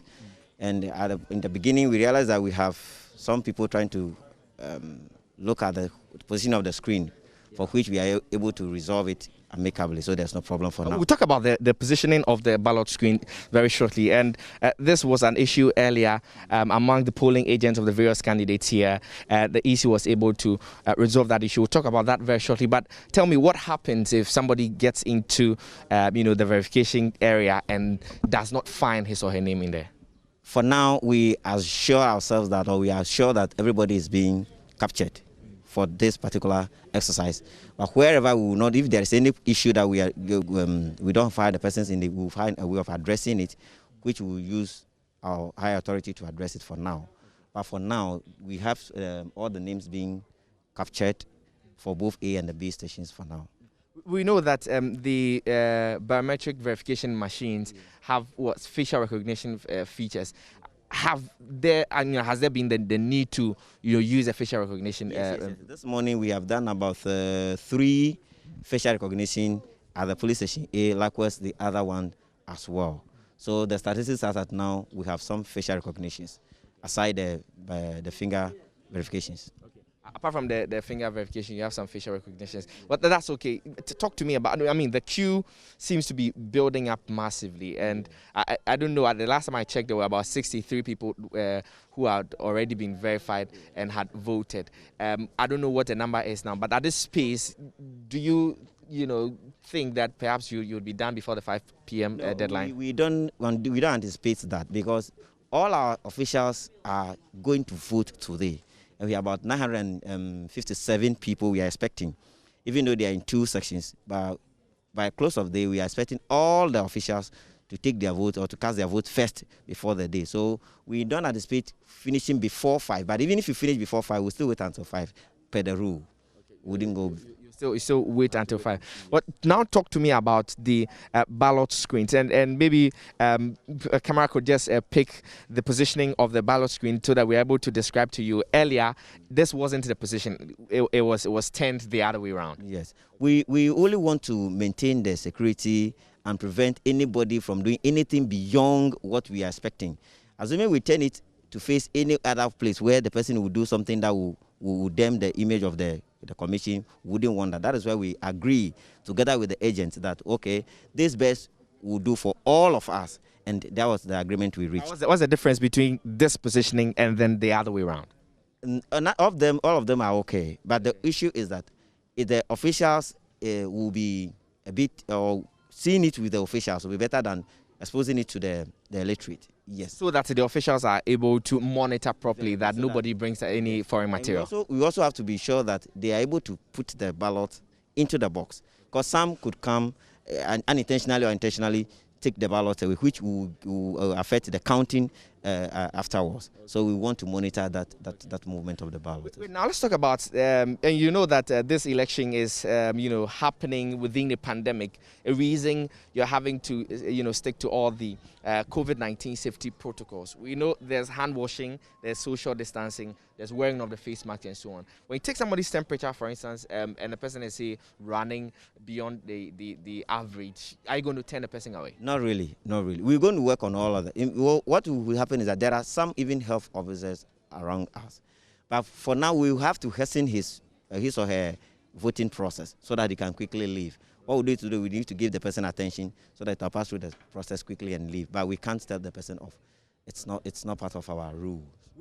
And that brings the question of the COVID-19 safety ambassadors, yes. Which the EC talked about earlier. Well, there are supposed to be health officials here who will be the COVID-19 safety ambassadors. What would be their job? Not necessarily as a health worker, but they're supposed to practice health safeties or health protocols, just as we said, so that everybody will have access to being screened with the temperature to be sure that you are within the temperature level, and also make sure that they wash their hands, and they also be educated on how to sanitize their hands after they have used the screen and other people, because they have in contact with others as they go through the process. The reason I'm asking is just to ascertain if there's any coordination between the Electoral Commission and then, for instance, the ambulance service, so that if somebody's running temperature and there's reason to suspect anything around COVID-19, a person is rushed to the hospital. For now, I say no, because even the hospital is just too close anyway, which we can use other alternatives like the cars. The cars are here, the police patrol is here. There are other agencies that are here to help us with their cars, but for ambulance, we don't have. But in otherwise, we can still make way to the hospital when the need be. Can still make a way to this. Great. And so, just to confirm once again, there's not been any challenge so far? No. I hope you can see the area. There was no crowding, there was no noise, there was no fighting. I think for now, that is what is running. We are running swiftly. And you can see even officers are in their own... And somebody was asking, what is the criteria for, partitioning, as it were, polling station A and polling station B? Based on the number given. We know because we want to make it to police station, we have to divide the number into two. Okay. The number initially was, as I said, 957. So it was divided into two. So police station A was having 479, whilst the other one had 478.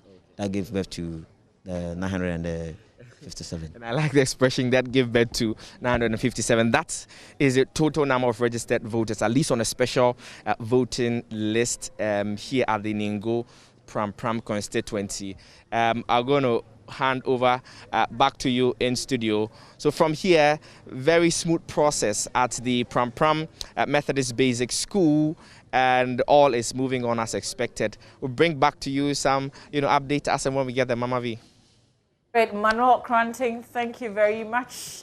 Keep up the good work. We're going to go to Takrade. Ben is taking us to Natalia Kwanzaa now. Natalia, a very good morning to you. Where are you reporting from, and what can you tell us from there?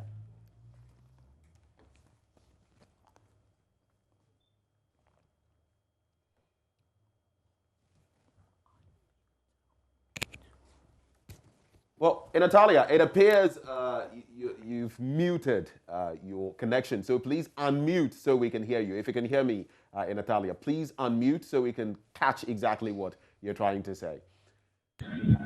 Yes, so I'm in the Takrade constituency, and here it is ongoing at the police canteen here at the Central Police Station. We are expecting 803 persons to vote today, the special voting, made up of police, of security officials, media persons, and those who have special duties on the election day. As of now, we have over 50 people voting.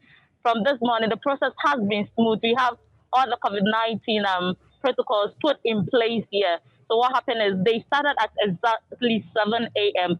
When the people come, they go wash their hands, and then their temperature is being taken. And then there is a seat here, which has 1 meter space in between them. And so the people sit on it. So when you go and take your ballot paper, you go and then you take hand sanitizer, and then you also vote We have with us the district PC, the district electoral officer here, Efe Wilson. So we'll go to her and then we find out from her how the process has been. But from my observation, it has been very smooth. I have also been speaking to the PC for the Goom Party, who says that he's hopeful of winning the election for the Takoradi seat come December 7th. He said he has spoken to the people of Takoradi and they say that they need change. And so come December 7th, they would give him the mandate. But I have with me here, as I said earlier, the district officer for the EC, Madam Efe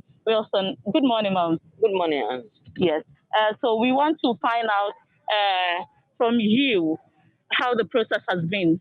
Oh, it has been so far. It has been very smooth. I should think you've observed it that since you came, everything is in order. Social distancing is in place. The protocol is being observed, and like I said, the security and the media people, they are very disciplined. So everything it's in order. I appreciate how the whole process is going. It's been smooth. Yes, but we want to find out from you, why is the center divided into two? Well, we have it in such a way that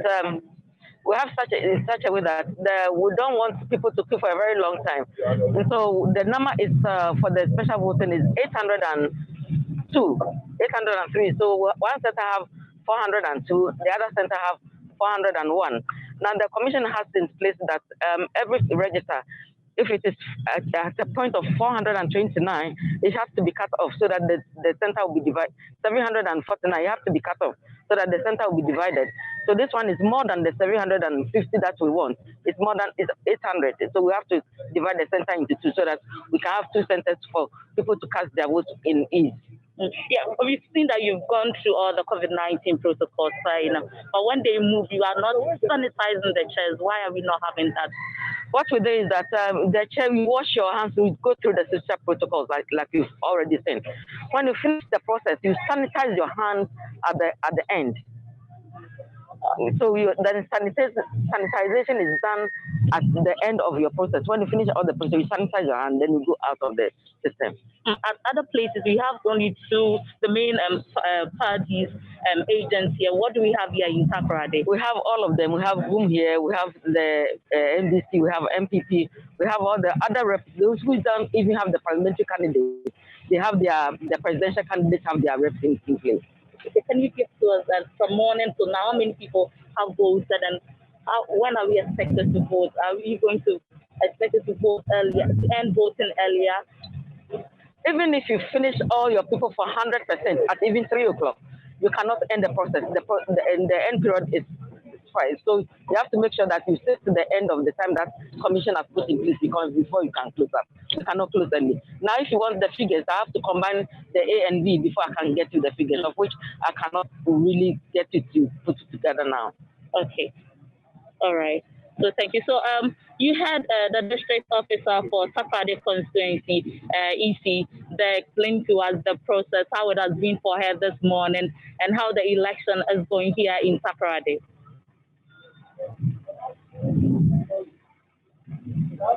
Speed there, all the way from Takoradi. Let's connect now with Maxwell Kudeko from Kofori Dia.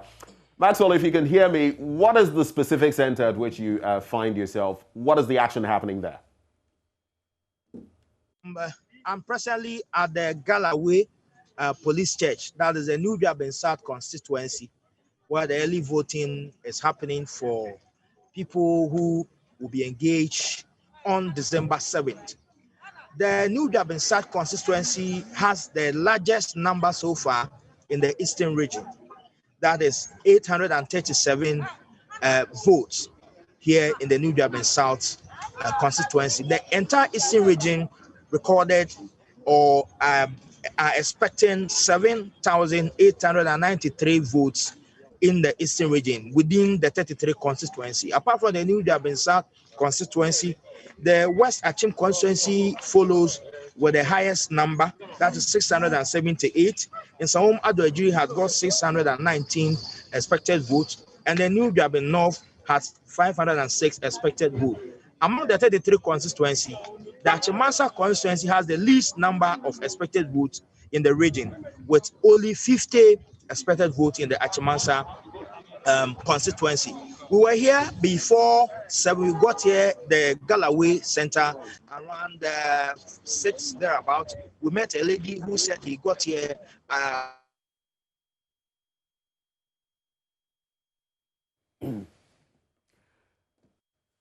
Well, a bit of a situation there, but we're going to try to reconnect with Maxwell Kudeko. In the meantime, in Asawase, Erastus Asare Donko is still live, bringing us the feed. Mama V. Asare Donko, where are you now? Because you reported a bit earlier. Have you moved away from Oforikrom? Well, Mama V, we've been crisscrossing, but we are still here at the Pakoso police station, which is the center for Asawase constituency. And that is where voting has started about an hour ago. And so if you can see behind me, many of them have cast their ballots. So far, we have 27 who have cast their ballots so far. We are expecting 125 to vote here at Pakoso polling station, which is the center for Asawase. Now, let me say that about 4 people have not found their names on the list at the moment. And one of them is this gentleman I'm going to speak with right now. What is your name? Emmanuel Kwameji.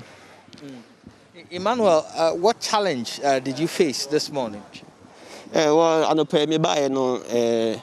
I'm be church reading or you say for special voting, but someone decided to notice board say, yeah, what was constituency no is station Pakoso police station. Yeah, ni pa mi no. And the word you know, Pakoso police station, but I don't pay me by no. Me din yeah, me din him no. It sounds so cold so far, but me nyaba ko na come there. So far, say do man say dim there. I can't tell. No, you say you are not so bad. Also challenge this be face no. Na me so I will see.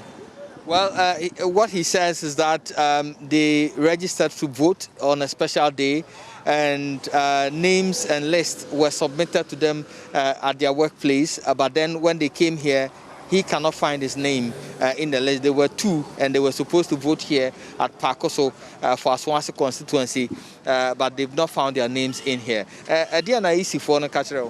Well, my code *711 *2020 # some fan check it.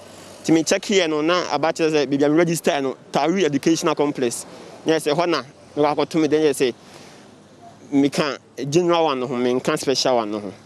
Yeah. So they gave him a code, and he said that he initiated that code, and he was told that he was supposed to vote at Tawhid Educational Center. So his name is not part of the special voting list. More sure someone submitted a list ahead of time. Yeah, submitting ahead of time, but so far so good no. Ebi mo nya ntia se edwuma mo fo ebi ma tom de. Ebi ma tom de bantman kwada se ebi ma tom de achuma ma be jana ade nyina, but me na me nim de asi wa asi. Yeah. Well, so his other colleagues have been able to vote in other constituencies, but he has not been able to vote because his name cannot be found in the Asawase constituency. Thank you very much. And 4 of such people have not found their names in the register here at Asawase constituency. But I'm being told by the EC a short while ago that it could be that they did not submit their names early to the regional EC office, or their list never went to the EC office, and that's how come their names cannot be found within the register. So far, that's the challenge that people have faced. 4 people who have come in here, they cannot find their names in the register. But I must say that voting itself has been very, very smooth. The process is very, very fast. They check their names in the register there. They go to the verification machine to verify that indeed they are the people who are voting. They get their ballot papers from this end. They vote for presidential, and then they vote for parliamentary. So it's been very, very smooth. So far, about 28 people have voted so far. We are expecting 125 people to vote.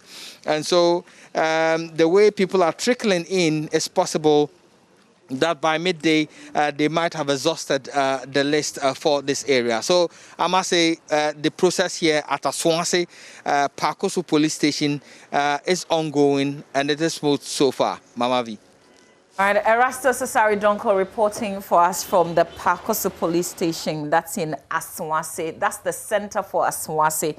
And in the entire Ashanti region, we've got 48 centers. But from where Erastus reported, there are 125 persons expected to vote, out of which 28 have already voted. But he also reports that there are some 4 persons who couldn't find their names on the register. That's to be expected. Let's say hello to the head of our political desk, I was going to say Erastus, but Evans Spencer is here. Evans, I was just saying that there's a missing names list. Yesterday, the EC chairperson did indicate that of course, there will be people who would go and not find their names. That's because of some various reasons. So, for instance, 542 persons registered, but they were not captured on the register, which means their names would not be on the main register. 55 contested, had their objections overturned. They can vote, but again, their name will not be on the main register. 233 persons placed in the wrong polling stations. So in all, some 830. They say they will make provisions for you to vote, not on this day. On December 7th. On December 7th. But there's a reason why you would want to be part of special voting, because you anticipate that on election day, some duty may take you away from voting. So the question then is whether that conflict in terms of their duty as against voting, what sort of arrangements will happen for them. I mean, if these are members of the state agencies, then I guess arrangements could be made where the state agency allows them to sort of vote on the day in terms of how they schedule them to work. So I guess that should be sorted. I mean, it shouldn't be a problem. I mean, but if you've been deployed, for example, and you're a police officer who has been deployed in Accra, based in Accra, registered to vote in Accra, but deployed to, say, Ashanti region, ahead of the day, then that becomes a challenge.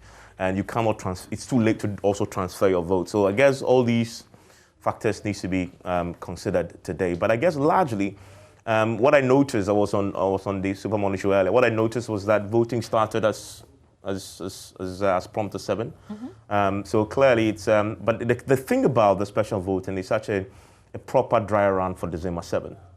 Also this year is even more important because first time we are holding a general election in the midst of the pandemic. So it offers you an opportunity to learn a bit. I was raising questions about, I had reporters tell us that everybody who was attending to a polling station had to wear a face mask. And in fact, one of them said that if you were not wearing a face mask, you were asked to wear one. He hasn't seen a person without a face mask yet, but that is understandable because most of these individuals are from state sort of agencies. So the police, military, the state is providing the face mask for them. But the question to ask is, if this is supposed to be a basis for sort of learning lessons for December 7, what about the woman in Bunkugu Yoyo who can afford a 1 cedi face mask? Would you turn the person away just and disenfranchise him or her because the person is not wearing a face mask? It's a question that I guess in the next 1 week we need to figure out. Should the state provide face masks for free at polling stations for those who don't have and can't afford? Or can the EC turn you away for now? Because somebody just also sent me, Professor Corti sent me a note that what about the executive instrument that, oh my God, the CI, is it CI? That no, that's an executive instrument that made it mandatory.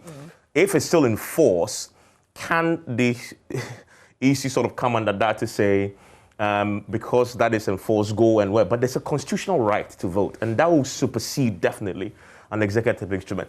I mean, so that clearly is something that we need to consider because there'll be thousands and millions of people who can afford. Okay, so I'm also, just thinking about the fact that the political parties could also provide through their agents masks, but how much of that can create tension would be allowed? That can create tension because if you a political party are seen distributing face masks, that can it's fuel to spark. You don't want them doing it because that can somebody will give you a branded face mask. Okay, we've seen the JM ones, we've seen another one, so that you don't want the parties in that particular sort of area. So for me, that's one of the key things I'm watching, how we sort of fix that. But also today, one of the key questions I'm asking is, Why is special voting important? And here with the election court, they're devoting a lot of time to cover this, right?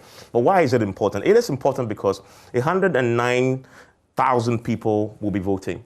That is enough to decide who wins elections, as we saw in 2008. When we went to the third round, waiting for 10, in the eventual outcome in this runoff, the difference between Mills, who won, and Nanado, who lost, was 50,000 votes. Less than 50,000 votes. 50,000? Yes. Less than 50,000 votes. And we have 100,000+ people voting today. So this can split, can decide who wins elections. And that is why it's critical. So we've seen campaigning yesterday targeted at this group. So John Mahama started it by saying, for example, that some 1,000 CDs have been distributed to police officers. The IGP has responded to say, yes, money was paid, but it was for special duty allowance that normally they get post the event, that are now getting pre-event. I mean, so whatever the rationale is. I mean, so the parties know how important this is, and some polls predicting it might be closer than 2016. 100,000 votes is a lot to fight for. Right. Now, something interesting that comes to mind, there have been all of these polls that have been conducted ahead of the elections. And how important are these? Special voting, I mean, the numbers that come out of them, how do they reflect? Because you would notice that in the runoff in 2008, for example, some people were saying, oh, but the seats, a number of the seats, more of them have gone to the minority side, and it will be difficult forming a government if they don't win the presidential, so we'll vote for them and all of that. What is the impact of special voting, the numbers that come out of them ahead of, the major one on December 7th? It's significant. I mean, as I indicated about, if you have 1,000 people voting, it's so significant in terms of deciding, because they're going to be voting for both the parliamentary, and then you have to count it to the election day, right? And so you're waiting. Elsewhere, you do exit polling should tell you by 5, 6 p.m. which of the parties won the special voting, even before you wait for the EC to declare it formally on December 7th. We don't have that. But the parties know, I mean, in essence, because they have agents at the stations. And that's how you would often hear rumors about, we're making these gains and all of that. I mean, you hear that every For special voting, it's a bit unfounded because nothing is counted. Right. Nothing will count today. Right. In terms of actual polls that will be cast, actual ballots that will be cast, it will be counted together with everything else on December 7th. But parties will tell you that they believe they are winning. And I guess if you're a party in power, this is a time that how you've treated the security services come to play. It's a measure. It's a measure. It's the reason why you had John Mahama yesterday say that morale is low, and so alleging that that's why the monies were paid, because you know that if you haven't treated them well, they might sort of punish you today. And the numbers are so significant to determine who wins the presidential. The main game, you mentioned presidential versus parliamentary, the main focus for all the political parties is let's win the big one first. I think win the presidency, win Jubilee first. And let's think about the parliamentary second. I mean, almost it seems from 1992 that win the presidential, the parliamentary, seek ye first the kingdom of the Jubilee House, and all other things, including parliamentary seats, will be added on. Well, in 2008, it was a bit of the reverse that happened in the runoff, where after having won the parliamentary. I mean, in runoffs, parliamentaries don't count. I mean, because you voted already for that, so it sort of settles. But because the people had voted a certain way, it was felt that let's give. Else it would be difficult for him operating. I mean, so they're going to be focused on the presidential. I mean, and expecting that the rest to sort of follow. So of course, I mean that is key for the parties going forward. Just also to talk about the IRIS research that was unveiled on PM Express yesterday. How significant are these last-minute polls? Oh, I mean, so psychologists will tell you the bandwagon effect. For me, is the key thing. Because if you have we have political science, IRIS, CDD, there's NCCE. Yesterday, there was one I watched on your show. Yeah. It's a GRB, Governance Research Bureau. That also came up with one. And then there is iPoll. The iPoll had also come up. Now, all these polls, majority of them show a certain win for Nanado. There is 2. I think the iPoll that says first round won't happen. I mean, first round one-type victory might not happen. iPoll is also unique because all of the respondents were based in the Greater Accra region, which is a swing region. Yeah. And they are 40 and below. Okay. So. I mean, so my point is, if you have all the key polls saying one person is more likely to win. There are a certain group of people who will say, goodness me, this must be a certain trend, a certain wave. So I should sort of give my vote, sort of jump onto that bandwagon of victory. Because as we say, the reason why we struggle to have a third force is people think if I vote for somebody other than the two main parties, I'll be wasting my vote.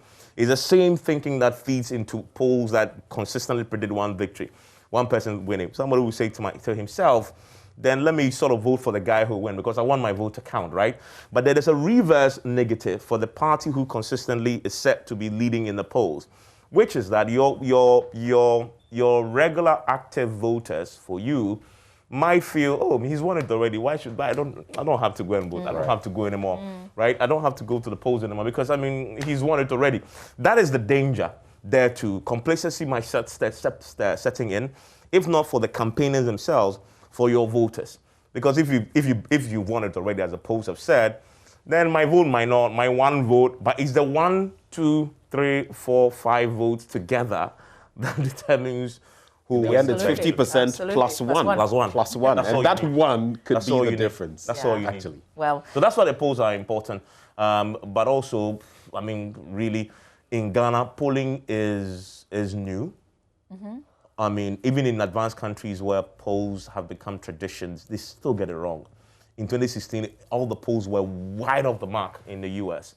This year, again, the margins of victory they predicted for Biden hasn't exactly panned out. So for a country that is very young in terms of polling, I'm curious. I think this is the first time I've seen so many polls happening a month to elections. There have been some in the past. So we'll see how accurate they are on December 7th. Okay, well, head of our political desk is special voting today, so you're with us throughout the day. So we will see you probably a bit later on, Evans Mensah. When we return, we will tell you why you should use camel antiseptic. That's on the AM show after this.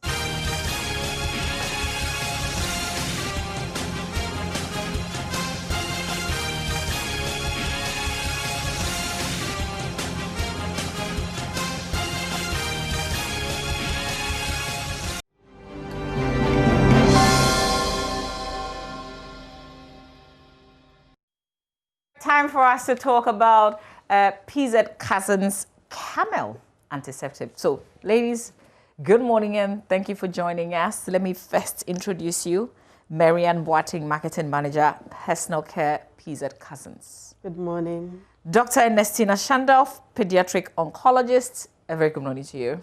Good to see you again. Yeah, thank you for having us. Yeah. Okay, so maybe I should start this way. Personal care, can you explain that bit about your work? Okay, so PZ Cousins, it's a leading manufacturer of household and personal care products. So personal care is basically anything that you use on your person, mainly hygienic products. So we have products in most households in Ghana.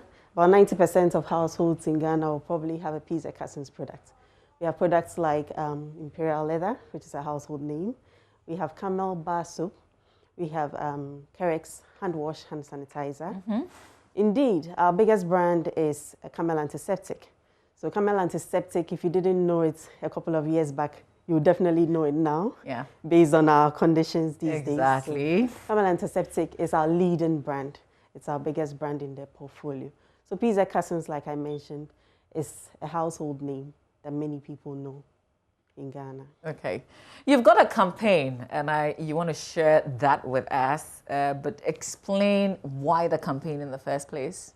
Okay, so it's not every day that we come, as brands, we come on air to tell you about something that we're doing for the society.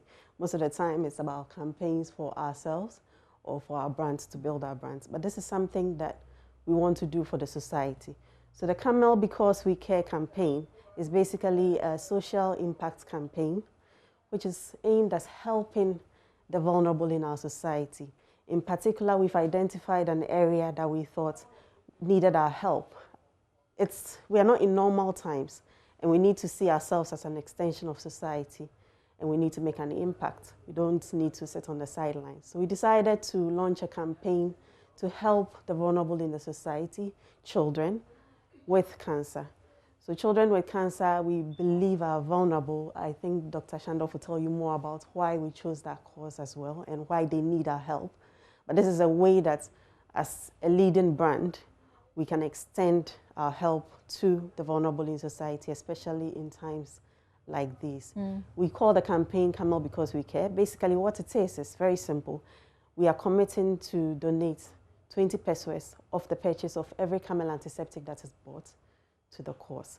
So anytime that we are not increasing the price remains the same. But anytime that you walk out there into a shop and you buy a camel antiseptic, automatically you commit to us to donate 20 pesos off that antiseptic that you bought to the childhood. Whether it's been increased or not? No. So it's not, the price is the same, the Okay. price remains the same. But once you purchase, you commit automatically to donate to that cause, to the childhood oncology unit in Kolebu Teaching Hospital. Each bottle, like as in each purchase? Each bottle. So if we sell 1 million bottles, that's, do the maths, 20 pesos times 1 million within a period. And it's between now and January, end of January 2021. Okay. So every purchase that's made within this period, 20 pesos off the purchase will go into this, into the pediatric oncology unit in Kolebu.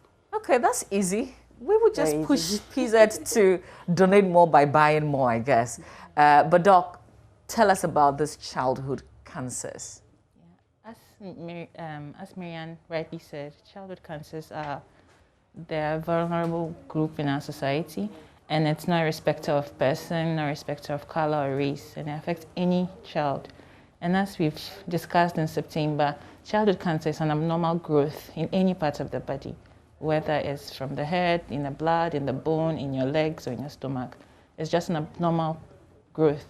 Usually with children, the causes are not due to something they've done or environmental causes like adults, where when you smoke, you get a cancer, where you drink too much alcohol, you get liver cancer. With childhood cancers, it's just due to an accident in the formation of that part of the body. And unfortunately, they bear the brunt as they grow. And childhood cancers, unlike adult cancers, are curable once you present early. In developed countries, the cure rate is as high as 80 to 90%. Most children get cured and live their fulfilling lives. But in our setting, unfortunately, most people come late and come at the latter stages of the disease. So our cure rates are much lower. Which also makes it expensive to cure. It also makes it expensive to cure. Unfortunately, childhood cancer is not an insurance, so parents usually bear the cost, which is very expensive. Investigating a cancer can cost as little as 3,000 Ghana cedis to start with, because every cancer is different, and depending on the location, the treatment is different. Depending on the spread, the treatment is different. Usually scans are done, tests for the liver, the kidneys are all done to be able to categorize the cancer and then treat.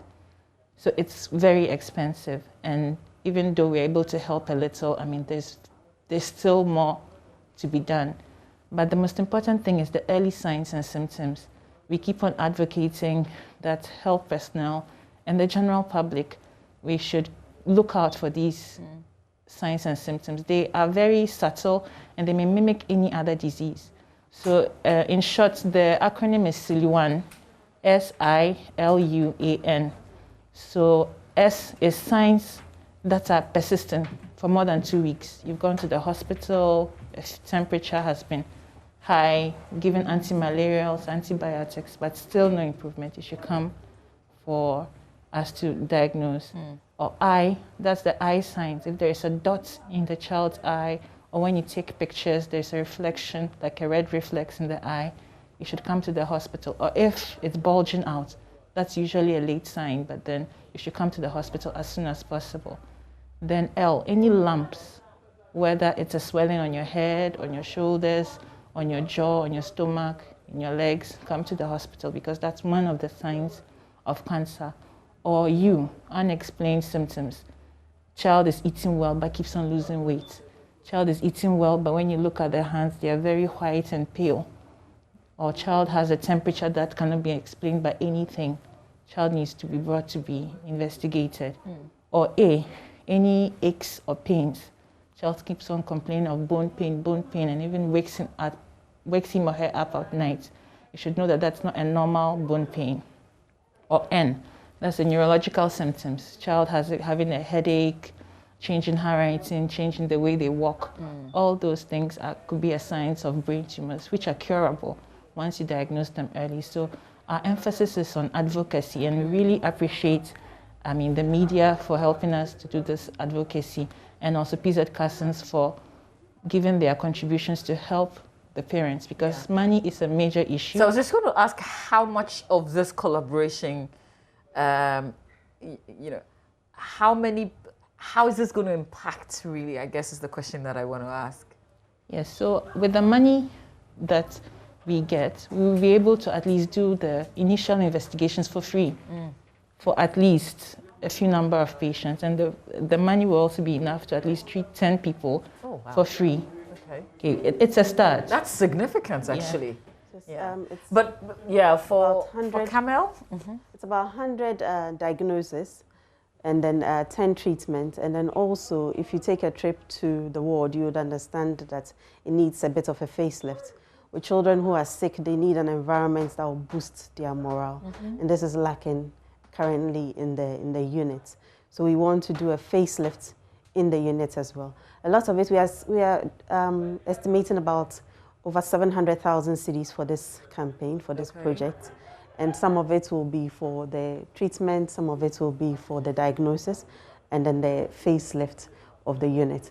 We'll also do a lot of advocacy as well, so awareness building. We'll build a lot of awareness, especially on the early warning signs that Dr. Shandov spoke about. Okay, how much is the Camel antiseptic?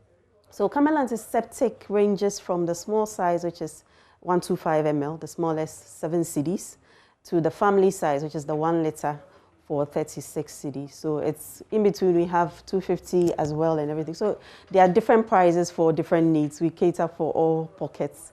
Because it is available in everywhere, anywhere. It's available in the supermarkets, open markets. Your next door neighbor has a shop opening. It's available everywhere. And regardless of where you buy it, we'll still donate that 20 pesos off to the oncology unit. When is the first presentation? When are we hoping to do that? So we are hoping to do that at the end of January. Okay. When we have put together all that we have made throughout the period. So from now till the end of January. So at the end of January, we'll be donating the lump sum to the oncology unit. Okay. So how about I follow up and tell a few stories so that we can appreciate the connection in terms of how the collaboration is going to help the units? That would be fantastic. Yeah, I think we should do that so that we can measure the impact, afterwards. But thank you so much. Hopefully this is not the last time that PZ would be talking to us here on our show. No, so this is definitely the beginning. This is something that we are doing now, but not just a temporary fix. This is something that we intend to do going on and on and on. It's December now. It's a season of giving. But 2020 has been hard, terrible on most of us. And I'm sure people are sitting at home wondering, how do I also give back, since I'm also undergoing some issues in my personal life as well. What we are trying to say is you don't need to donate hundreds of thousands of cedis to make an impact or to help someone. You can all you need to do is to buy a bottle of Camel antiseptic, and automatically we will donate on your behalf. So in protecting yourself, you are also donating to a good cause. And even if you cannot buy a Camel antiseptic, one of the things that you can do is advocacy, like you mentioned, is sharing the early warning signs like Dr. Shandov mentioned, because it could be me, it could be you, it could be anybody who is affected in that way. So we are sharing the early warning signs, as Dr. Shandov mentioned, on our Facebook page. So Camel Now from Kerex. If you follow us, you can have some of the signs and symptoms to look out for. And you can also spread the word on this worthy cause. Okay. All right, great. So thank you, ladies. And the next time, I guess I'll see you in your departments.